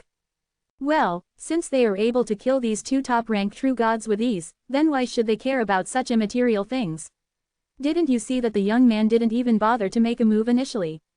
He causally took out several hundred divine might coins to pass by. Didn't you see that? Daryl sighed. These two top-ranked true gods were quite ignorant to notice what was going on. I think the two low-ranked true gods were most likely from the floating islands. Do you mean they were from those rich clans on the floating islands? Another low-ranked true god asked with widened eyes. But even a low-ranked true god of some rich clan on the floating island wouldn't be able to kill these two top-ranked true gods so easily, right? Another elder true god shook his head. To the vast majority of the true gods in the divine land, the rich clans on the floating islands above the time sea were all legendary existences. The true gods hailing from those rich clans were all elites. It was not strange for a low-ranked true god to challenge a mid-ranked true god. However, for a low-ranked true god to kill a top-ranked true god effortlessly, it was simply mind-boggling. On the border of the non-combat zone. The non-combat zone will suppress warriors with the truth of godly way of that skeleton. The higher one's cultivation is, the greater the suppression one would suffer. If I enter the Sword Clan, I will be discovered. Joy, who was hiding under her cloak, whispered, I can only leave you here. The difficulty in suppressing a holy being and a true god was quite dissimilar. Zen smiled faintly and said, you can also participate in the debate over the godly ways. She shook her head slightly. I have to help Bromley's two disciples. Your father tricked me again. At first, Zen thought that Joy's involvement was a mere accident. But if one pondered carefully, then it could prove otherwise. It was perilous for Zen to enter the floating islands in the first place, and Joy was the only person who could assist Zen in escaping. Thus, her involvement perhaps was also a part of Mike's plan. Of course, Joy was happy to be involved. Now, Hallett wished to take control of the Swirl Forest, but he was wary that the holy beings would be alerted of his actions. According to the plan, Joy would return to the fairy palace and would temporarily take Letitia and the rest into her purple power world. Then she would continue to help Hallett and Augustus. Okay, Zen nodded. Then he turned around and crossed the boundary line of the non-combat zone. The moment he crossed the boundary, an invisible aura enveloped him. After he went to the divine land, he found that the aura emitted by most of the true gods was stable and lasting. After all, the lifespan of many true gods could reach several divine eras, and in some cases, even dozens of divine eras. Their lifespan was far greater than that of the secondary creatures. When he felt the aura in this non-combat zone, he finally realized what eternity really was. The vicissitudes the aura contained were like an invisible arrow that started from the beginning of time and pointed all the way to the end of time. It felt as if all the forms of annihilation in the world could not destroy this aura. Is this the aura from the skeleton? It's quite shocking. Just like all the true gods who had stepped into this land before, the first time he felt this aura, he was in awe. Joy smiled at Zen, who just stood there feeling the aura. She tightened her cloak and disappeared on the spot. The sunrest tree region that the non-combat zone covered was a large region in the divine land. Even for the true gods, it was a vast place. After Zen got used to the aura, he continued to move on under his cloak. The road Joy had chosen for him was quite remote and desolate. Along the way, he rarely saw anyone. Occasionally, he met some true gods, but they all lowered their gaze and rushed forward. They were very cautious, showing no intention of talking to him. After traveling for more than half a month, Zen saw a huge shadow indistinctly appear in the bluish sky. The shadow looked like a giant beast with an enormous body. No one could tell where its body ended. Is that the sunrest tree? Zen's eyes flashed. He had heard that sunrest tree was not very tall, and it was the only tree of the 4 divine trees that had grown horizontally. Like the banyans, it would take root once with water and would continue to grow throughout the sea in the sunrest tree region. It wouldn't stop expanding until the sea was completely covered by it. As he moved forward, he got closer and closer to the sunset tree, and the gigantic shadow started to appear distinctly in front of him. He noticed that the number of true gods along the way was beginning to increase as well. Most of these true gods traveled in groups of 3 or 5. He even witnessed a group that had over 100 people, all wearing similar clothes, and were marching forward in an organized way. They appeared to be trained disciples from some clan. After walking for more than a month, Zen finally heard the sound of waves. It grew clearer as he moved closer to the tree. Then he saw the thick root of the sunrest tree in the distance. It resembled the feet of an enormous beast that lay on the sea. It formed a very wide pathway that extended to the shore. A towering divine city was built on the seashore. Inside the city, a slender building shot into the sky, like a giant sword that was pointed upwards.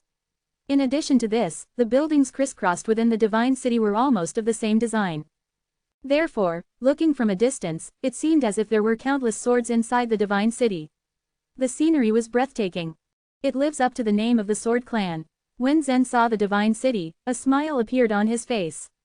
This city was a true depiction of how its people had endorsed the sword culture. Thud, thud, a few true gods carrying a long sword on their backs suddenly knelt towards the divine city. They bowed down in the snow, wiped the snow off their bodies, then continued forward. After taking a few steps, they knelt again and kowtowed before they continued their journey.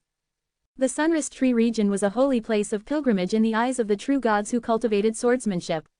Their devotion was not towards the sunrest tree, but rather towards the Sword Clan.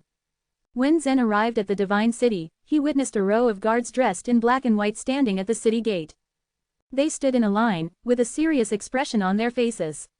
An aura of awe-inspiring righteousness was emerging from them. If someone evil encountered them, they would feel extremely uncomfortable under the influence of such righteous aura.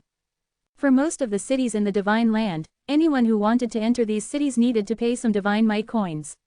However, this divine city did not have such a tradition. All the true gods that came to participate in the debate over the godly ways only needed to present a piece of Sanskrit word to enter the city for free. If it was only a copy, it could work as well. It wasn't difficult to acquire a copy of a Sanskrit word.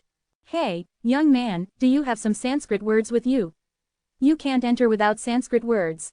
On the side of the road to the city gate, a mustached low-ranked true god waved at Zen. He took out a pile of white paper. The Sanskrit words on the paper were the copied version of the original text. They were even decorated with a layer of gold powder, glowing with a golden light. 1 divine might coin for 1 piece. Zen glanced at them and then shook his head. The structure of those Sanskrit words was quite simple, and the information contained in them was insufficient. Thus, they weren't of much use. How about 1 divine might coin and I'll give you 2 pieces.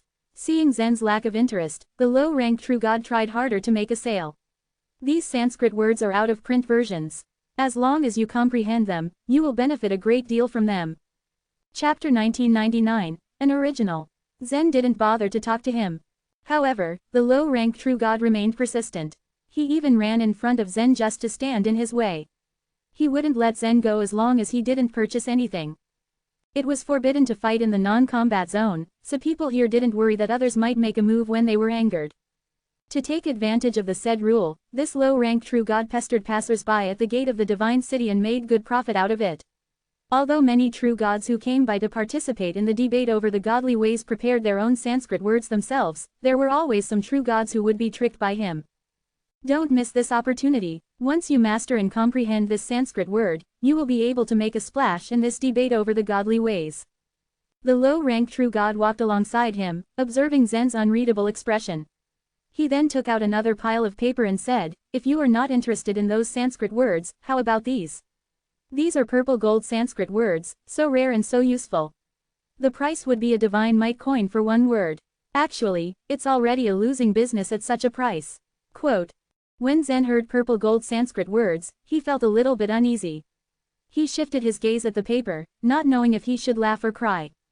It turned out that the so-called purple gold Sanskrit words were pieces made by coating a layer of purple gold powder on the common Sanskrit words. The true gods entering the city burst out laughing when they saw the purple golden Sanskrit words. However, this didn't faze the pestering low-rank true god at all. He was determined. Zen had no choice but to stop in his tracks. He looked at the true god indifferently, and then took a golden Sanskrit word in his hand, saying, "This Sanskrit word is very simple to decode. The meaning it conveys can be summarized into roughly 46 words. Generally, it describes a plant in the chaos. The fruit of the plant is very sweet, and it can quench people's thirst after taking it." After he finished speaking, he stuffed the golden Sanskrit word back into the hands of the low-rank true god, and then he snatched a purple gold Sanskrit word from the low-rank true god. "This Sanskrit word is so laughable. I think it might just be a poem of a certain race. These two Sanskrit words are meaningless. Now can you please leave me be?" Hearing Zen's words, the low-rank true god was shocked and very much hurt. The other true gods were also skeptical about what he had just explained so carefully. Even simple Sanskrit words would not be that easy to decode. There were probably thousands of interpretations of this one Sanskrit word in the divine land. But because the deconstruction of a certain Sanskrit word was completely different than the rest, and there wasn't really a lasting consensus on it, many true gods had their own interpretations. As for the powerful warriors of the divine land, their eyes were sharper and their interpretations were more accurate. However, this was never to be shared among the ordinary true gods. Zen confidently explained the meaning of the two Sanskrit words, and as he spoke so confidently, this drew people's attention. People began to listen in, wondering what he was saying. However, most of the true gods felt that what Zen said was only something he had made up randomly. Just then, an old man in white who stood on top of the city wall, frowned as he stared at Zen with a particular sharpness in his eyes. This boy's explanation seems to be very in line with the understanding of Master Lauren. He jolted in surprise. Beside the old man in white was a young man with a dignified bearing. "I remember that Master Lauren has interpreted that Sanskrit word," he explained. According to his theory, the Sanskrit word indeed talks about a tree, but Master Lauren only said that there was a magical fruit on the tree and he didn't mention what this fruit could be used for. Then here comes this random guy, saying that the fruit could quench thirst. In the eyes of the many true gods, extraordinary creatures were above them, beyond whatever they knew. How could they feel thirsty? As we heard, the first half of his explanation is the same with Master Lauren's interpretation, the old man said. And the second Sanskrit word, as he mentioned, was a poem. I remember that Master Lauren said it was a cultivation method of some sort. The young man chuckled. Yes, it's true, he acknowledged. Because of Master Lauren's words, many people worked hard to study it, trying to comprehend some theurgy, but in the end, they ended up with nothing. I kind of agree with this guy. Maybe it's just a meaningless poem, but everyone still takes it as a treasure. He tried to process what was happening. I'll find an opportunity to know him. Let's wait. The old man shook his head. If we acquaint ourselves with him too early, we won't be able to see his true strength. If he really has some abilities, he is bound to stand out. It's not late to get in touch with him then. After all, Zen had forced his son to decode a lot of Sanskrit words in the fairy palace. He knew what he was talking about. The two Sanskrit words in the hands of the young man were the most inconspicuous kind. However, in order to participate in the debate over the godly ways, Zen had memorized many Sanskrit texts. To be honest, Zen was a bit confused. Jeffrey, who was from the great world, knew and understood very little of the universes or the divine land. It was typically difficult for a holy being to comprehend the meaning of these Sanskrit words, but for some reason, it was like second nature to Jeffrey. For a time, Zen wanted to release a wisp of his spiritual sense to enter Jeffrey's mind. Zen believed that there were valuable secrets hidden in Jeffrey's soul that he wanted to explore. However, Jeffrey would rather die than be probed by Zen. One time, he even ran crying to Letitia, claiming that his father wanted to invade his privacy. Zen took this as a sign to step back and let his son be. As Jeffrey drooped his head, Zen noticed a trace of cunning looks in Jeffrey's eyes. He felt absolutely positive that there were things his son had been keeping from him. Hence, the low-rank true god was baffled by Zen's explanation. Grasping the two Sanskrit words in his hand, he stared at Zen and said blankly, "You." He pointed at Zen. "Is it true what you were saying?" Zen rolled his eyes and walked towards the gate. The true gods who were at the gate lined up in an orderly fashion and presented their Sanskrit words to the guards one by one. Eventually, it became Zen's turn. With a slight shake of his finger, a piece of emerald green paper appeared in his hand. There was a faint Sanskrit word engraved on the paper, which emanated a faint aura to show its privilege and specialty. "It's an original. Look, this guy actually has an original Sanskrit word. Where did you get it?" The eyes of the guards and the true gods around lit up when they saw the glowing piece of paper in Zen's hand. There were countless Sanskrit words circulating in the divine land. After a Sanskrit word came out, it led to a boom of production as millions or tens of millions copies were made, circulated, and consumed. But usually, there would only be one original out of the millions and millions. There were even some Sanskrit words that only had copies left in this world. Most true gods might have never seen an authentic Sanskrit word in their lives, but Zen had one just in the palm of his hands. The authentic Sanskrit words referred to the originals. Some of the Sanskrit words were engraved on the stone tablets, some were engraved on the walls, and some occasionally appeared in the air, too. There also existed Sanskrit words that appeared on some special places. For example, the grand weapon refining method Zen had been practicing was engraved directly on his body. Zen made it a point to properly prepare since he had come to participate in the debate over the godly ways. This Sanskrit word was not particularly important, unlike what everyone was thinking. He had not expected that a Sanskrit word he had casually taken out would attract such astonishing gazes of the crowd. But for some reason, the place became silent and everyone's eyes were tightly fixed on the emerald green paper in his hand. When the low-rank true god who had previously peddled Sanskrit words to Zen saw the original in Zen's hand, his jaw dropped. On the city wall, the two true gods, namely the old man and the young man, were dumbfounded as well. How could this be? This guy, where did he come from? How could he have an original? Questioned the young man, still in deep thought.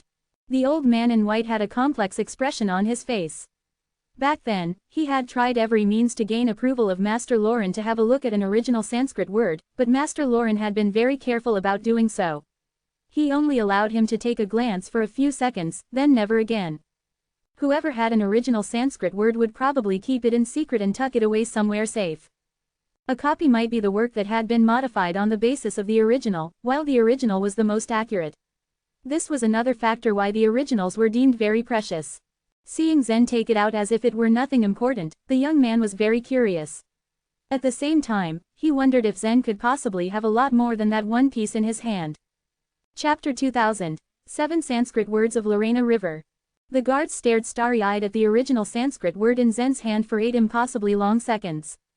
Coming to his senses, one guard looked at Zen with the utmost respect. He pointed at the paper in Zen's hand. "Can I make a copy, sir?" The paper didn't record sensitive information, so Zen nodded. The guard, not expecting Zen to be so kind, was overjoyed. He quickly took out a pale yellow stone tablet from his space ring and thanked Zen profusely. On the back of the stone tablet was a simple divine texture. If a person aimed the blank side of this stone tablet at another person, after activating the divine texture, they would be able to copy the other person's appearance. And not only that, if one aimed the stone tablet at a mountain, they would be able to make a copy of the mountain's appearance. The stone tablet was convenient like that, and many true gods kept a few stone tablets in their space rings in case they needed to copy some good golden Sanskrit words. The guard aimed the stone tablet at the emerald green paper. A wave of energy came from his hand and the divine texture on the stone tablet began to glow. At the same time, a Sanskrit word identical to the one on the paper appeared on the blank side of the stone tablet. What's this? It's very interesting. Curiosity appeared on Zen's face when he saw the stone tablet. He had never seen such a thing before. This is a duplicating stone tablet, the guard laughed good-naturedly. It's just an ordinary item in our sunrise tree region. I can give you some if you want. The guard then reached out his hand, and a stack of pale yellow stone tablets appeared in his palm. This kind of stone came from the sea below the sunrise tree. The true gods took the stones in the bottom of the sea, cut them into thin pieces, and drew divine textures on them, enabling them to achieve such a strange ability. However, the duplicating stone tablets could only be kept for a period of time. About 2 years after a duplicating stone tablet was drawn from the sea of the sunrise tree region, it would be completely useless. This was why the duplicating stone tablets were not spread everywhere in the divine land, and Zen had never seen them before. Zen smiled and took the pile of duplicating stone tablets from the guard. He studied the tablets briefly and thanked the guard, about to enter the city. However, before he could take one step, he saw the other guards and dozens of true gods looking at him eagerly. They all had pitiful looks in their eyes. Even if they didn't speak, it wasn't hard to figure out what they wanted. All of them wanted to copy his original Sanskrit word. Most true gods had never seen an original Sanskrit word their whole lives. This was a once-in-a-blue-moon opportunity, and Zen was very generous and willing to let the guards make the copy. They'd be fools to let such an opportunity go to waste. In fact, even the old man and the young man standing on the city wall, at this moment, had the impulse to run down to copy the original Sanskrit word. Well, you can copy his Sanskrit word, Zen said with a pout before he bowed his head and left. He had attracted so many people in such a short time. If he allowed them all to make copies from his original, he might not be able to enter the city within the day.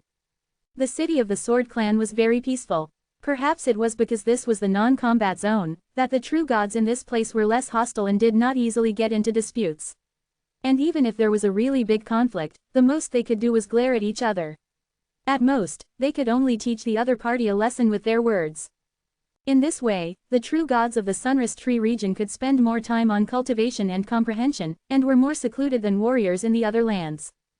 Because the debate over the godly ways was about to begin, the city streets were crowded with true gods from the divine land. Sanskrit words were originally commodities that had been widely circulated in the divine land. In each divine city, there were people interpreting and trading in Sanskrit words. Zen had seen this before when he was in the ancestral land of the Han clan. Now, almost all of these sellers had come to the sunrise tree region. It was very lively. Along the way, there were true gods arranging a pile of golden Sanskrit words with different shapes on both sides of the road. Some common golden Sanskrit words were randomly placed on the ground, while some rare ones were covered by exquisite transparent jade tablets. In order to prevent people from copying the words, the surfaces of the jade tablets were blurred. Meanwhile, a great variety of golden Sanskrit words attracted Zen's interest. Most of the contents of the golden Sanskrit words were worthless. There were times that after countless years of studying them, one's efforts would only be in vain. Therefore, even if a true god possessed some rare Sanskrit words, they wouldn't spend a lot of time and energy in studying them. But this wasn't a problem for Jeffrey. In fact, cracking Sanskrit words was as easy as eating and drinking water for him, so Zen wanted to buy some Sanskrit words for his son to figure out. If some Sanskrit words contained the truth of godly way, or even some peculiar and precious contents, it would be a great luck for Zen. Zen's eyes swept along the stalls as he thought about this. Unbeknownst to him, the old man in white and the young man had quietly followed behind him. He looks like he wants to buy some Sanskrit words, the young man observed, a weird expression on his face. It was obvious that Zen was not an ordinary person, so it baffled them as to why he'd be interested in the common Sanskrit words. The old man also shook his head. I can't figure him out. Perhaps he wants to find some rare Sanskrit words by chance. By chance? Are you kidding me, old man? You know what things these guys have. The Sanskrit words in their hands are rare, yes, but they're almost impossible to crack. They're practically worthless. The young man smiled disdainfully. Indeed, it's impossible for us to crack them, but maybe this young man can. Soon enough, they had found that they had guessed right. Zen suddenly stopped at a stall managed by a middle-aged guy with long facial hair and dark skin. Apart from humans, there were also many other races in the divine land. However, after the members of these races became true gods, their features would be no different from ordinary people's unless they deliberately kept their own characteristics. The store owner lowered his head and squinted his beady eyes. He looked lifeless, but there was no mistaking the shrewd look in his eyes. A row of exquisite brocade boxes were placed in front of Zen. The surface of the boxes revealed 7 vague golden Sanskrit words. These golden Sanskrit words, when Zen noticed a Sanskrit word in front of him, his heart skipped a beat. Zen had seen this word once. To be exact, he had seen half of this golden Sanskrit word in the fairy palace. His son had told him that that golden Sanskrit word should be a kind of truth of godly way. However, because there was only half of the golden Sanskrit word, the truth of godly way Jeffrey had cracked was incomplete. But now, Zen had actually found the other half of golden Sanskrit word. More importantly, the mind method of truth of godly way that Zen had cultivated was from a group of 6 golden Sanskrit words, and the 7 golden Sanskrit words in front of the middle-aged man looked like they were a group too. Is this also a complete set of truth of godly way? Zen's heart thumped wildly in his chest. His fingers drummed against his thigh, barely able to contain the excitement. Not far away, the young man and the old man in white saw the irrepressible excitement on Zen's face, and a strange expression appeared on their faces. I don't understand this guy. He knows so much about Sanskrit words, but why doesn't he know anything about the 7 Sanskrit words of Lorena River? The 7 Sanskrit words of Lorena River were the group of 7 Sanskrit words on the stall. The first time the 7 Sanskrit words of Lorena River had appeared was in the 17th Divine Era, on the side of the famous Lorena River, on the west side of the Divine Land. And with its appearance came great chaos in the Divine Land.